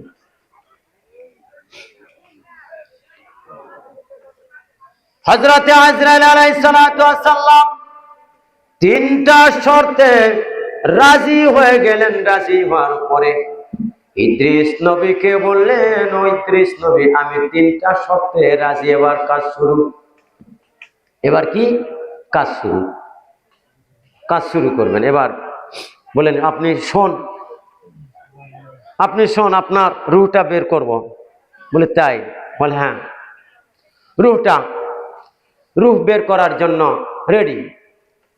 ইদ্রিস নবী শুয়ে পড়েছেন, তার ভিতর থেকে রুহটা বের করতেছেন। রুহটা কি করতেছেন? বের করতেছেন। আস্তে করে রুহটা বের করেছেন। বের করা মাত্র বের করেছেন, আবার ভিতরে প্রবেশ করা দিয়েছেন। বের করার পরে শর্ত অনুযায়ী, দেরি করে নাই। যদি দেরি হয়ে যায় তাহলে বেকায়দা, যদি বন্ধু আবার না হয়, বের করে আবার ভিতরে প্রবেশ করা দিয়েছেন। দেওয়ার সঙ্গে সঙ্গে ইদ্রিস নবী দাঁড়িয়ে যে গেলেন, দাঁড়ানোর সঙ্গে সঙ্গে দেখছেন তার শরীর থেকে ঘাম ঝরাইতেছে, থরথর করে ইদ্রিস নবী কাঁপতেছে। এবার আজরাইল আলাইহিস সালাতু ওয়াস সালাম বলছেন, ওগো বন্ধু, তুমি থরথর করে কাঁপছো, কারণ তোমার শরীরে কেন ঘাম? বলে যে এটা কামের মতন কাম করলি, এটা বন্ধুর কোনো আচরণ আমি পালাম না, বন্ধুর কোনো আচরণ পালাম না। বলে কেন? এটা বন্ধুর আচরণ। হ্যাঁ, আমাকে যে কষ্ট দিয়ে আমার রূপটা বের করেছে, এটা বন্ধুর আচরণ নয়। একটা শত্রু হলেও এইরকম আচরণ কেউ করবে না। আমার রূপটা যে যে জাকামদানি, যে কষ্ট দিয়ে তুমি বের করেছো, এই কষ্টে আমার শরীরটা থরথর করে কাঁপতেছে, আমার শরীরে ঘাম ঝরতেছে। আজরাইল আলাইহিস সালাতু ওয়াস সালাম বললেন, ও ইদ্রিস নবী, আমি পৃথিবীর শুরু থেকে আমার আল্লাহ পাক আমাকে মানুষের জান কবজ করার ক্ষমতা দিয়েছেন, কিন্তু আমি আজকে গ্যারান্টি দিয়ে বলতে পারি যে এতদিন পর্যন্ত যত মানুষের জান কবজ করেছি, আমি একটা মানুষের জান এত আস্তে করে বের করি নাই, এত সুন্দর করে বের করি নাই। আমি বন্ধু হব বলে এত আস্তে করে বের করেছি, যে এত আস্তে করে কোনো ব্যক্তির জান, কোন ব্যক্তির রূহ আমি আজরাইল বের করি নাই। বলে তাই নাকি? বলে হ্যাঁ। তারপরে তো এত কষ্ট, তারপরে এত কষ্ট, কি কথা? মৃত্যু এমন একটা জিনিস যে মানুষকে খাতির করে না। আজরাইল এসে হাজির হয়ে যাবে, এখানে আসি, আর এক ধাপ সামনের দিকে যাওয়ার ক্ষমতা পাবো না, যাওয়ার ক্ষমতা পাবো না। তো কালেমার জিকির করি, লা ইলাহা, কালিদা দেন, লা ইলাহা ইল্লাল্লাহ, লা ইলাহা ইল্লাল্লাহ। পড়েন,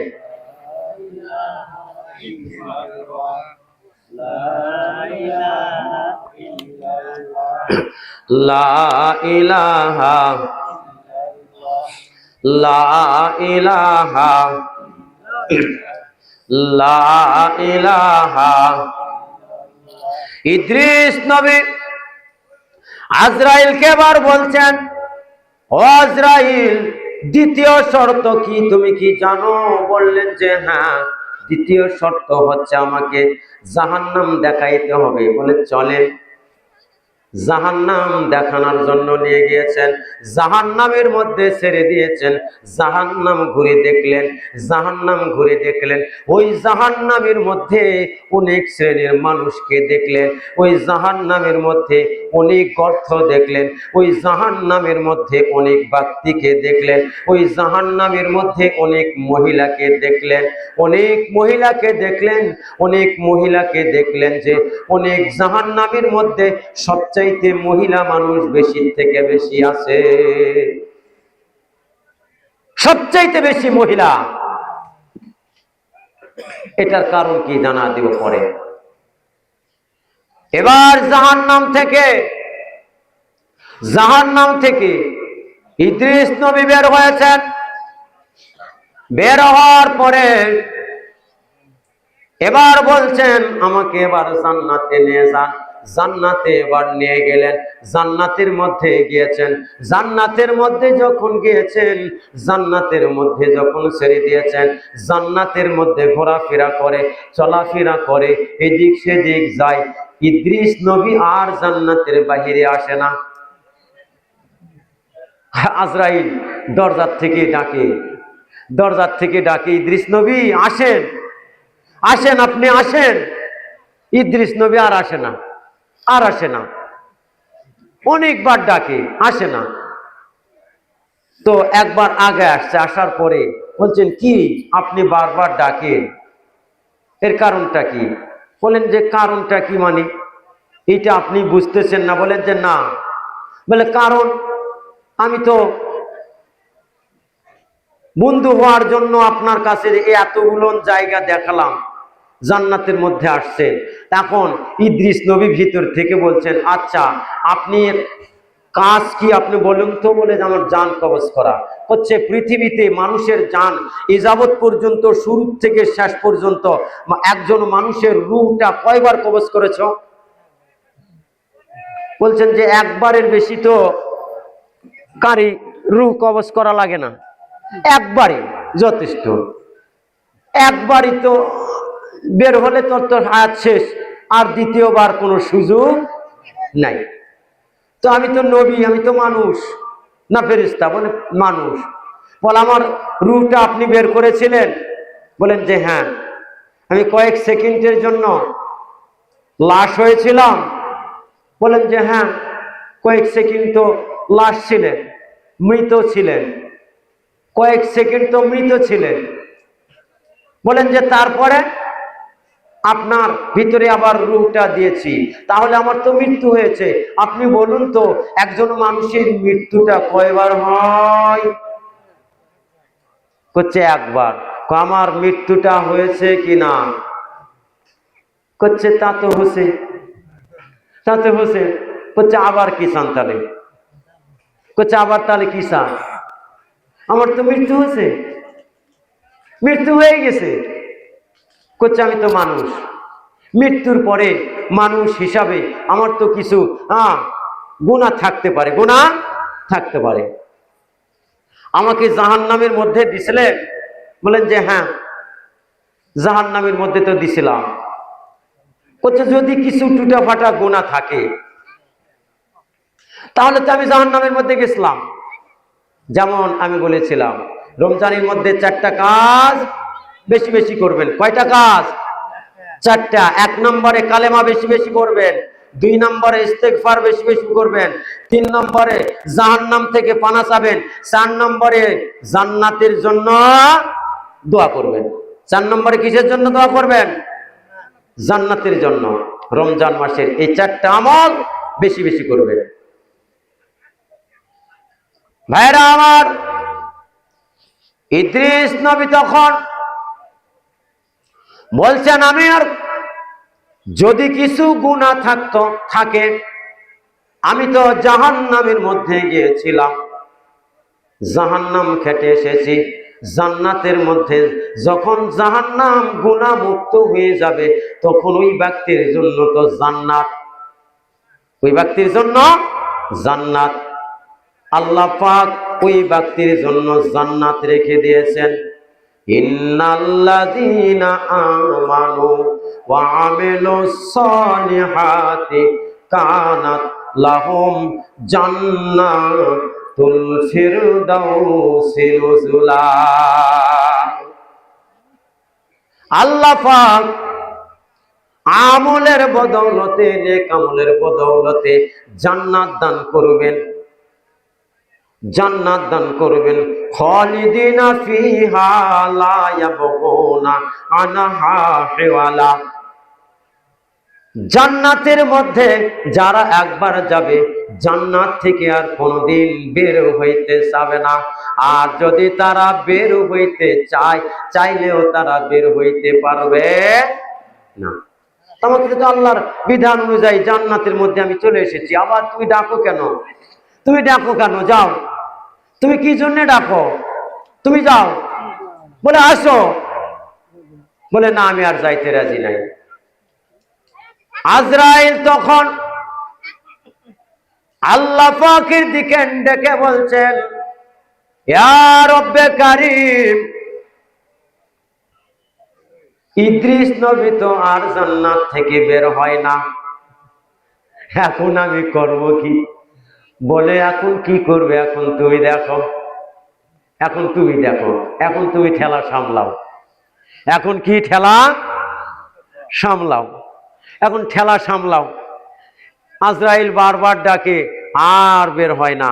এখন লাস্টে আল্লাহ পাক আজরাইলকে ডেকে বলছেন, ও আজরাইল, লাভ নাই, আমার কোরআন কখনো মিথ্যা নয়। আমি আল্লাহ বলে দিয়েছি যে একবার জান্নাতে যাবে, খালিদিনা ফিহা লা ইয়াবগুনা আনহা হিওয়ালা, যে একবার জান্নাতে যাবে এ আর কখনোই জান্নাত থেকে বের হইতে চাইবে না। তা আমার কোরআন অনুযায়ী ও জান্নাতে চলে গিয়েছে, আর তো চাইবে না। তুমি এ ভুল করলে কেন, এ ভুল করলে কেন? যাক, করেছো করেছো, তোমার কাজ তুমি করো, তোমাকে যে চাকরি দিছি তোমার চাকরি তুমি করো, আর উনি যে জান্নাতে গেছে উনি আর কাজ উনি করো। ভাইরা আমার, আমি বলছিলাম আল্লাহ পাক কিয়ামতের ময়দানে একটা সেমিনার দিবেন। সেমিনারের মধ্যে সভাপতি হবেন আল্লাহ, প্রধান অতিথি হবেন আমার রাসূল, বিশেষ অতিথি হবেন হযরতে দাউদ আলাইহিস সালাতু ওয়াস সালাম। দাউদ আলাইহিস সালাতু ওয়াস সালামের সঙ্গে যখন আমার নবীর সিনার সঙ্গে যখন সিনা লাগিয়ে যাবে, সঙ্গে সঙ্গে দাউদ নবী 30 পারা কোরআনের হাফেজ হয়ে যাবে। সিনার সঙ্গে সিনা লাগিয়ে যাবে। এখন দাউদ নবীকে এবার আল্লাহ পাক বলছেন যে, দাউদ নবী, তুমি কোরআন পেয়েছো? বলে, হ্যাঁ আল্লাহ, আমি কোরআন তো মুখস্থ, কোরআন সমস্ত মুখস্থ, কোরআন যেখানে মন চাইবে সেখান থেকে আমি পড়তে পারবো, কোরআন আমি দেখতে পাইতেছি। আমার আল্লাহ বলে দিয়েছেন, ওয়ালাকাদ ইয়াসসারনাল কোরআনা লিযিকর, আমি কোরআনকে অত্যন্ত সহজ করে দিয়েছি। কোরআনকে আমি আল্লাহ পাক কি করে দিয়েছি? সহজ করে দিয়েছি। কোরআন নাজিলের মাস। কোরআন কি মাস? নাজিলের মাস আসতেছে আর হয়তো 2টা থেকে 3টা দিন, 2 থেকে 3 দিন আমরা রোজা রাখি না, কোরআন পড়ি না, তারাবির নামাজ পড়ি না, আমরা ঘোরাফেরা বেড়াই, সামান্য অসুস্থতার অজুহাত দিয়ে আমরা রোজা রাখি না। যদি কেউ বলে যে ভাই রোজার দিন আপনি প্রকাশ্যে খানা খাচ্ছেন, বলেন যে হয়, তুই কি করবা করছেন? বলে ভাই আপনি গোপনে খাবেন। বলে হয়, আল্লাহর জন্য ভয় করলাম না, মানুষের জন্য ভয় করে আবার লুকা খাইতে হবে, এই জন্যই খাই, এই জন্যেই খাই। যদি কোনো ব্যক্তি বলে আল্লাহর জন্য ভয় করলাম না, তার ঈমান থাকবে? ঈমান থাকবে না। যদি কোনো ব্যক্তি বলে আল্লাহর জন্য ভয় করলাম না, ওর ঈমান নষ্ট হয়ে যাবে, মুসলমান বিবি তালাক হয়ে যাবে, ওই সন্তান গুলো নামনি করে আপনার কাছ থেকে জুদা হয়ে যাবে, আপনি তখন নাস্তিক হয়ে যাবেন। ওই বিবির সঙ্গে যদি আপনি কথা বলার পরে যদি মিলনে যান, তখন ওই বিবির সঙ্গে যতবার মিলনে যাবেন ততবার আপনার আমলনামার মধ্যে জেনার গুনাহ লেখা হবে। আর ওই মিলনের পরে যদি কোনো সন্তান আসে, ওই সন্তান বৈধ সন্তান নয়, ওই সন্তানটার নাম হবে কি সন্তান? জারজ সন্তান।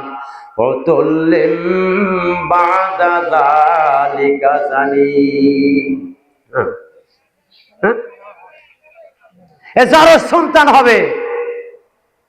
আল্লাহকে যে যদি কোনো ব্যক্তি বলে যে আল্লাহর জন্য ভয় করলাম না, মানুষের জন্য ভয় করা, লুকা খাবো, দেয় টান, প্রকাশ্যে খায়, প্রকাশ্যে খায়, ঈমান নষ্ট হয়ে যাবে। এ মুসলমানের আদম শুমারিতে নাম মুসলমান থাকতে পারে, আল্লাহর শুমারিতে তার মুসলমানের নাম থেকে তার নাম কাটা পড়বে, ওর নাম কাফের মুশরিকদের তালিকায় চলে যাবে, কাফের মুশরিকের তালিকায় চলে যাবে। খবরদার, আমরা আল্লাহকে কখনোই এইরকম ইনসাল্ট করে কথা বলবো না। কাফের হয়ে যাব, কাফের হয়ে যাব। সম্মানিত ভাইরা আমার, দাউদ আলাইহিস সালাতু ওয়াস সালাম 30 পারা কোরআনের হাফেজ হয়ে গেলেন। এবার সমস্ত হাসরবাসীকে দাউদ আলাইহিস সালাতু ওয়াস সালাম এবার কোরআন তেলাওয়াত করা শুরু করে দিলেন।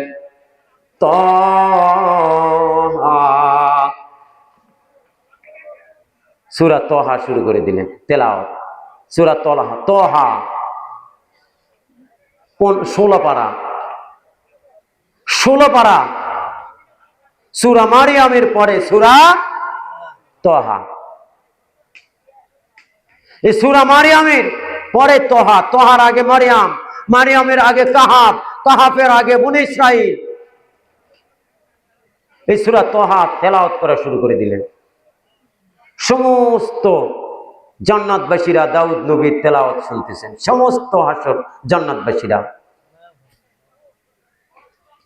দাউদ নবী কোরআন তেলাওয়াত করে হাসরবাসীকে শোনা দিলেন।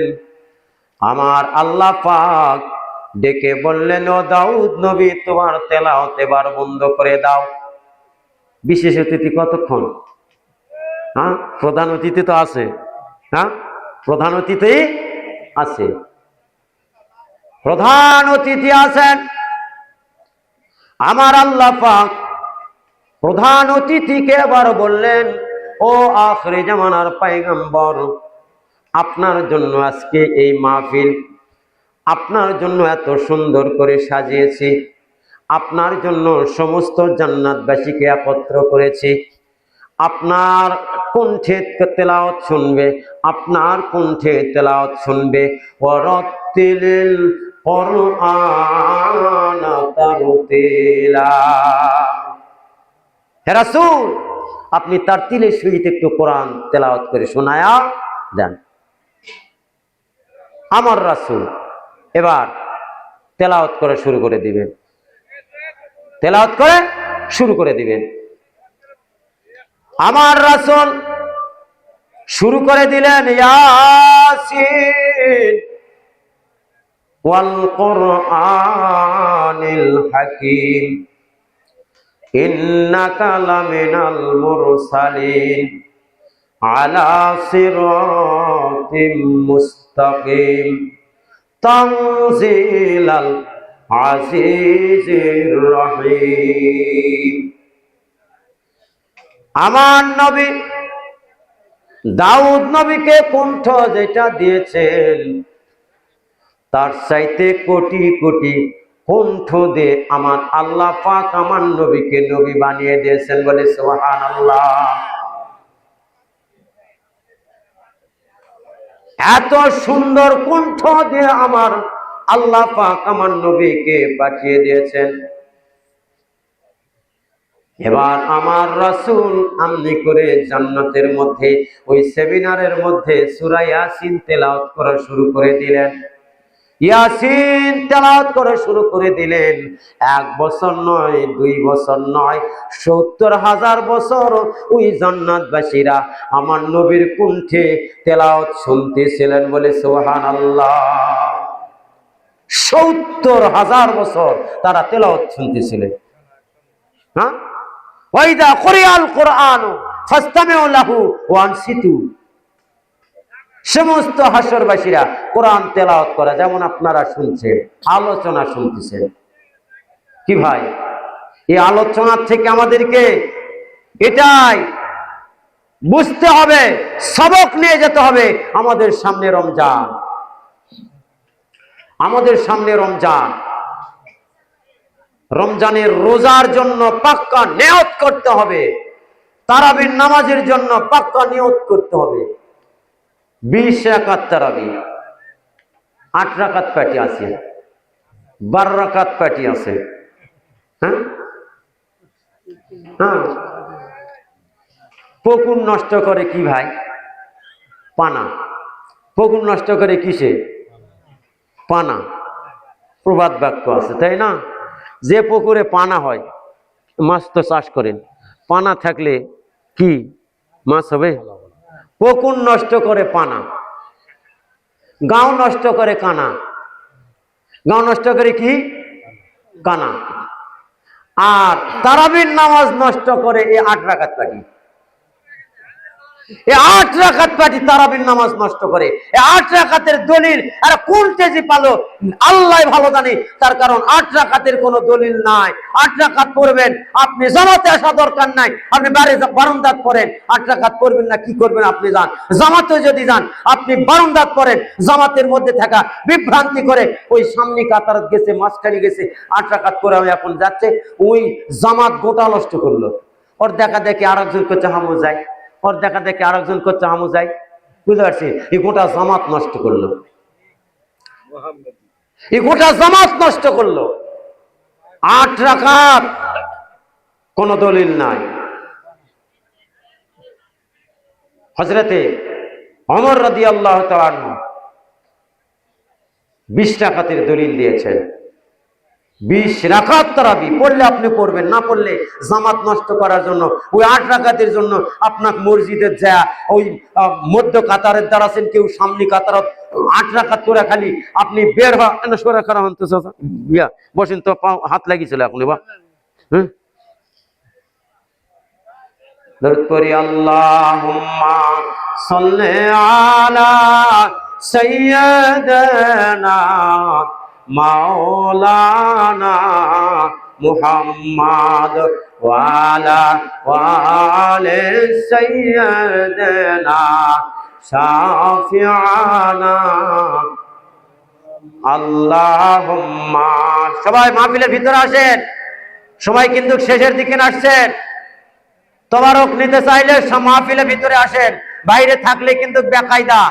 আল্লাহুম্মা সাল্লি আলা সাইয়্যিদিনা মাওলানা মুহাম্মদ ওয়া আলা আলি সাইয়্যিদিনা শাফিআনা। ভাইরা আমার, আমি বলছিলাম কয় রাকাত তারাবির নামাজ পড়বেন, রোজা রাখবেন কয়টা? 30টা রোজা রাখবেন, 20 রাকাত করে প্রত্যেক দিন তারাবির নামাজ আদায় করবেন। আমার রাসূল বলছেন, যেদিন যখন কোন ব্যক্তি তামাম দিন রোজা রাখার পরে যখন তারাবির নামাজে দাঁড়িয়ে যায়, তারাবির নামাজে যখন দাঁড়িয়ে যায়, আল্লাহ পাকের রহমতের ফেরেশতা ওর উপরে এসে হাজির হয়ে যায় আর বলতে থাকে, ও বান্দারে, তামাম দিন রোজা রাখার পরে ক্লান্ত শরীর নিয়ে তুমি তারাবির নামাজ আদায় করতেছ, তোমার পিছনের জীবনের গুনাহ আল্লাহ মাফ করে দিয়েছেন, বলে সুবহানাল্লাহ। তাহলে আমরা রোজার জন্য পাকা নিয়ত আছে না নাই? কি ভাই, কেউ ইনশাল্লাহ করলো, কেউ নাই, মানে এর ভিতরে এনা দ্বিধা আছে, এনা বেকায়দা আছে। এই হুজুরে আজকে কবলা লিচ্ছে রে বা কমনা লোক করে থাকি, কিন্তু আসলে আজ কবলানার দরকার আছে। এই যে দুপুরাত্রি এই 1 প্যাকেট পোলার জন্য যে আপনারা আছেন, তারাবির নামাজ আর এই রোজা রাখবেন না, রোজা আসতেছে, এইটার জন্য আজকে একটু আলোচনা। তার কারণ রোজা কার বিধান? আল্লাহর বিধান।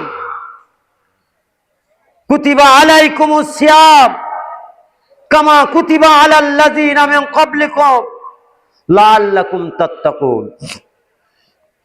আল্লাহ পাক বলে দিয়েছেন যে রোজাকে আমি আল্লাহ তোমাদের প্রতি ফরজ করে দিয়েছি, যেমন ফরজ করেছিলাম তোমাদের পূর্ববর্তী পুরুষদের উপরে। সেই রোজা আমরা রাখি না।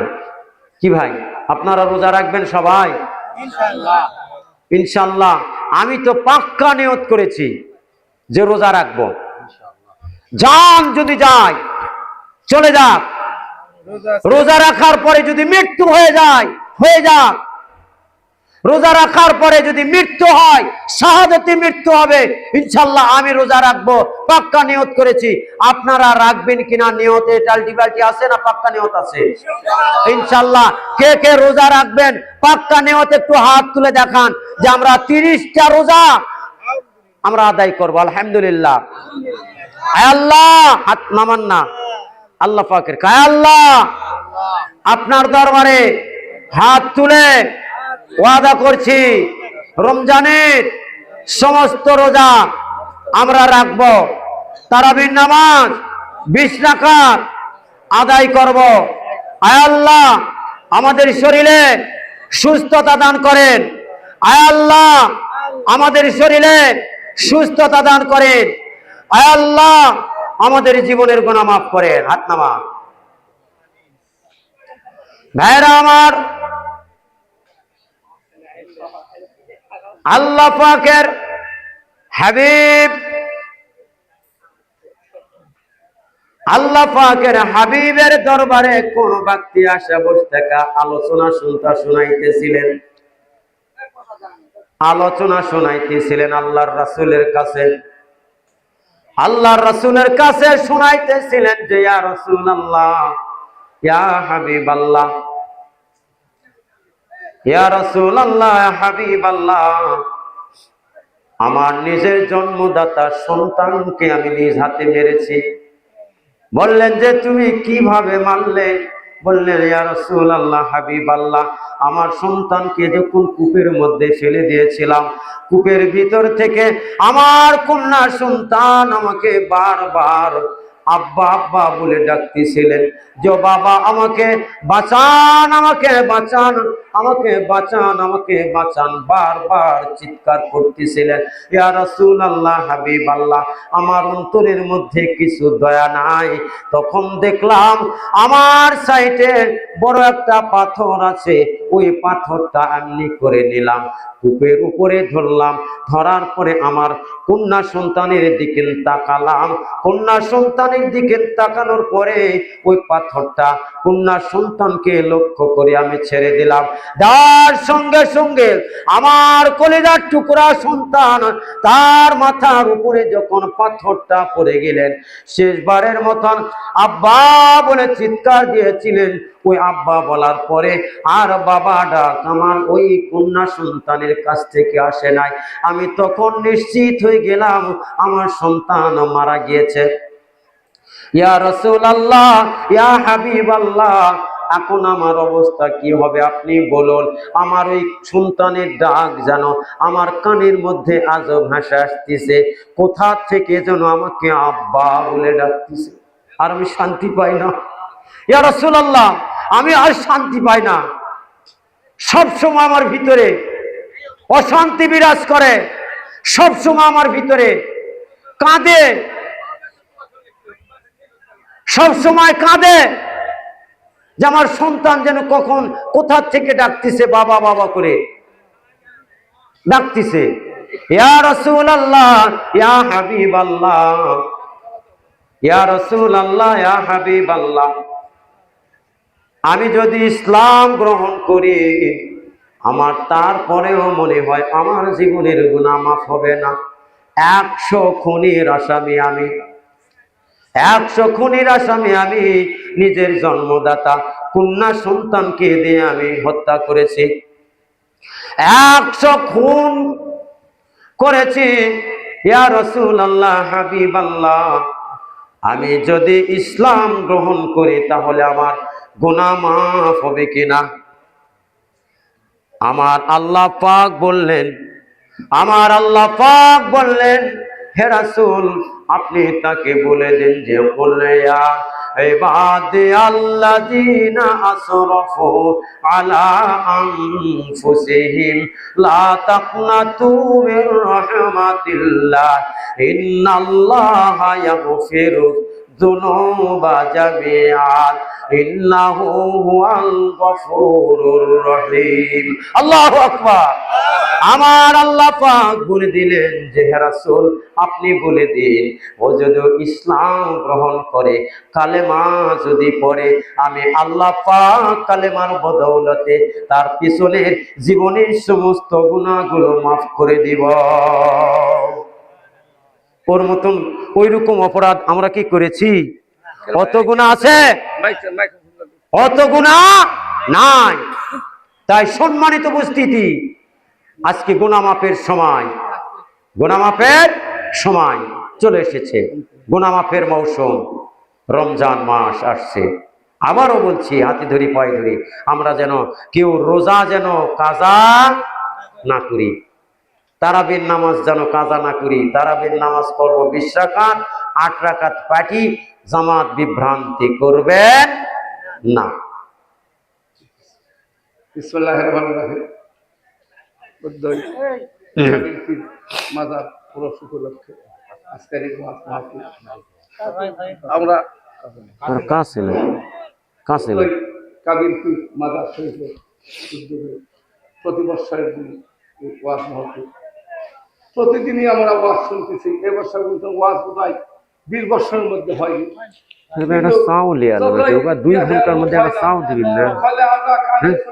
কি করেন কোন কথা আমরা ওয়াজ করতেছি, ওয়াজ শুনতেছি, সব করতেছি, কিন্তু আমরা আমল করতেছি না। ইনশাআল্লাহ আমরা আমল করব, এই বলে আমার বক্তব্য শেষ করছি। আমার সভাপতি সাহেব কিছু বলবেন। এই মাইক দাও, ওটি মাইক ধরতে পারছো। আমার সভাপতি কিছু বলবেন বলে। আসসালামু আলাইকুম।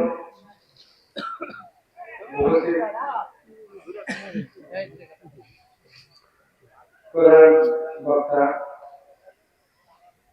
সম্মানিত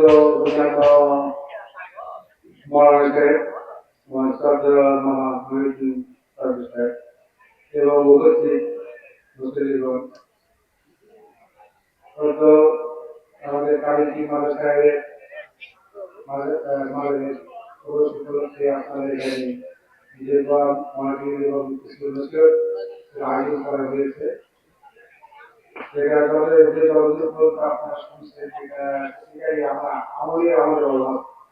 আমরা আমল করি না। মুসলমান হিসাবে যতটুকু আমল করার কথা আমরা আমলের চেষ্টা করবো।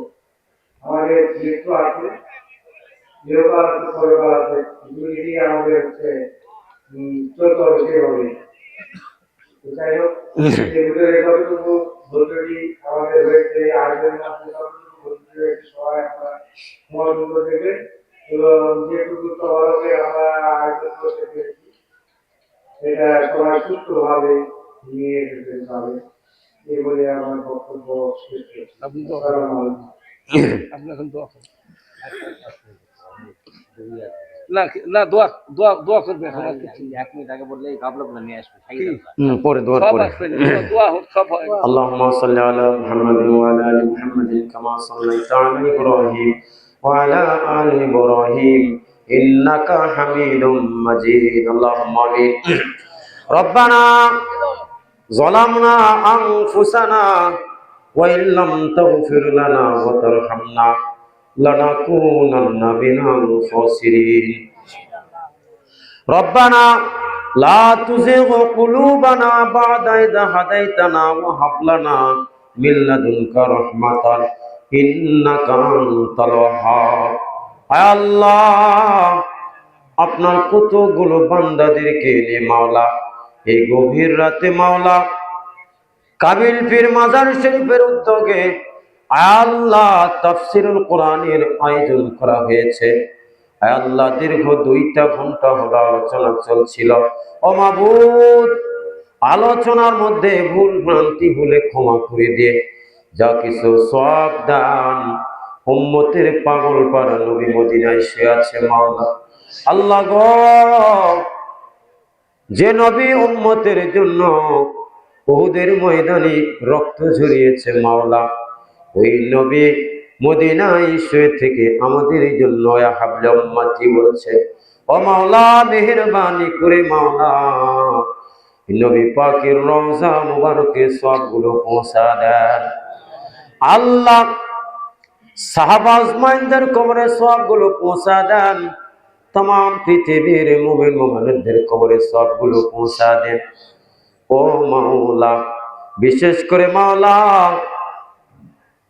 কাবিল পীর মাজার শরীফে আয় আল্লাহ যে পীর সাহেব আমাদের এখানে দিন ইসলাম প্রচারের জন্য এসেছেন, ওলি আউলিয়াদের বাংলাদেশ, আয় আল্লাহ বাংলাদেশে ওলি আউলিয়াদের দ্বারা ভরপুর, ওলি আউলিয়াদের মাধ্যমে দিন প্রচার হয়েছে। আয় আল্লাহ আপনি মেহেরবানি করে মাওলা যত ওলি আউলিয়া আনাসে কানাসে শায়িত সকলের কবরে সবগুলো পৌঁছা দিন। আয় আল্লাহ এই মহল্লার মধ্যে যত কবরবাসী আছে সমস্ত কবরবাসীকে মাফ করিয়ে দেন। আয় আল্লাহ এই মজলিসের আয়োজন যারা করেছে, আয় আল্লাহ আপনি মেহেরবানি করে আপনি কবুল করিয়ে এলেন। আয় আল্লাহ এই তাফসীরুল কোরআনের আয়োজন যারা করেছেন, যারা শ্রম দিয়েছেন, টাকা পয়সা দিয়েছেন, দান সদকা করেছেন, যে যেভাবে সহযোগিতা করেছেন, ও মাওলা কিয়ামতের ময়দানে এই মাহফিল আমাদের সকলের জন্য নাজাতের জারিয়া বানিয়ে দিন মাওলা। আয় আল্লাহ আমরা হাত তুলেছি, কারো বাবা নাই, কারো মা নাই, এই গভীর রাতে মাওলা সকলের দরজা বন্ধ হয়ে গিয়েছে মাওলা, আপনার দরজা খোলা আছে মাওলা। ও মাবুদ আপনার দরজায় দুখানা হাত তুলে আরো যে মেহেরবানি করে মাওলা আমাদের দোয়াগুলো আল্লাহ আপনি কবুল করিয়ে দিন। আদর করে আমার নৌশাল্লাহ বানাইয়া কেমনি দেবেন জাহান্নামে ফেলিয়া, জাহান্নামে বান্দা যখন জ্বলিবে কেমনি করে তুমি মাবুদ সহিবে। আদর করে আমার নৌশাল্লাহ বানাইয়া কেমনি দেবেন জাহান্নামে ফেলিয়া। আল্লাহ আমরা হাত তুলেছি মাবুদ মেহেরবানি করে আল্লাহ আমাদের জন্য জাহান্নামের আগুন হারাম করিয়ে দেন, আমাদের জন্য জান্নাত দান করিও। আয় আল্লাহ আমাদের সামনে রমজান মাস, আয় আল্লাহ রমজান মাসের রোজাগুলো আদায় করার তৌফিক দেন। আয় আল্লাহ তারাবির নামাজ আদায় করার তৌফিক দেন। ও মাবুদ মেহেরবানি করে মাওলা হুজুরে পাকের ওসিলায় আমাদের দোয়াগুলো মঞ্জুর করুন। আয় আল্লাহ মাজার কমিটি, আয় আল্লাহ যারা আজকের আয়োজন করেছে সকলকে হায়াতে তৈয়বা দান করে দেন।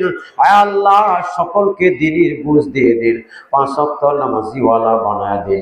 আয় আল্লাহ আপনি মেহেরবানি করে হুজুরে পাকের ওসিলায় আমাদের দোয়াগুলো মঞ্জুর করুন। রব্বানা তাকাব্বাল মিন্না ইন্নাকা আনতাস সামিউল আলিম ওয়া তুব আলাইনা إنك أنت التواب الرحيم سبحان ربك رب العزة عما يصفون وسلام على المرسلين والحمد لله رب العالمين ঠিক আছে আপনারা লাইনে বসেন। ধন্যবাদ।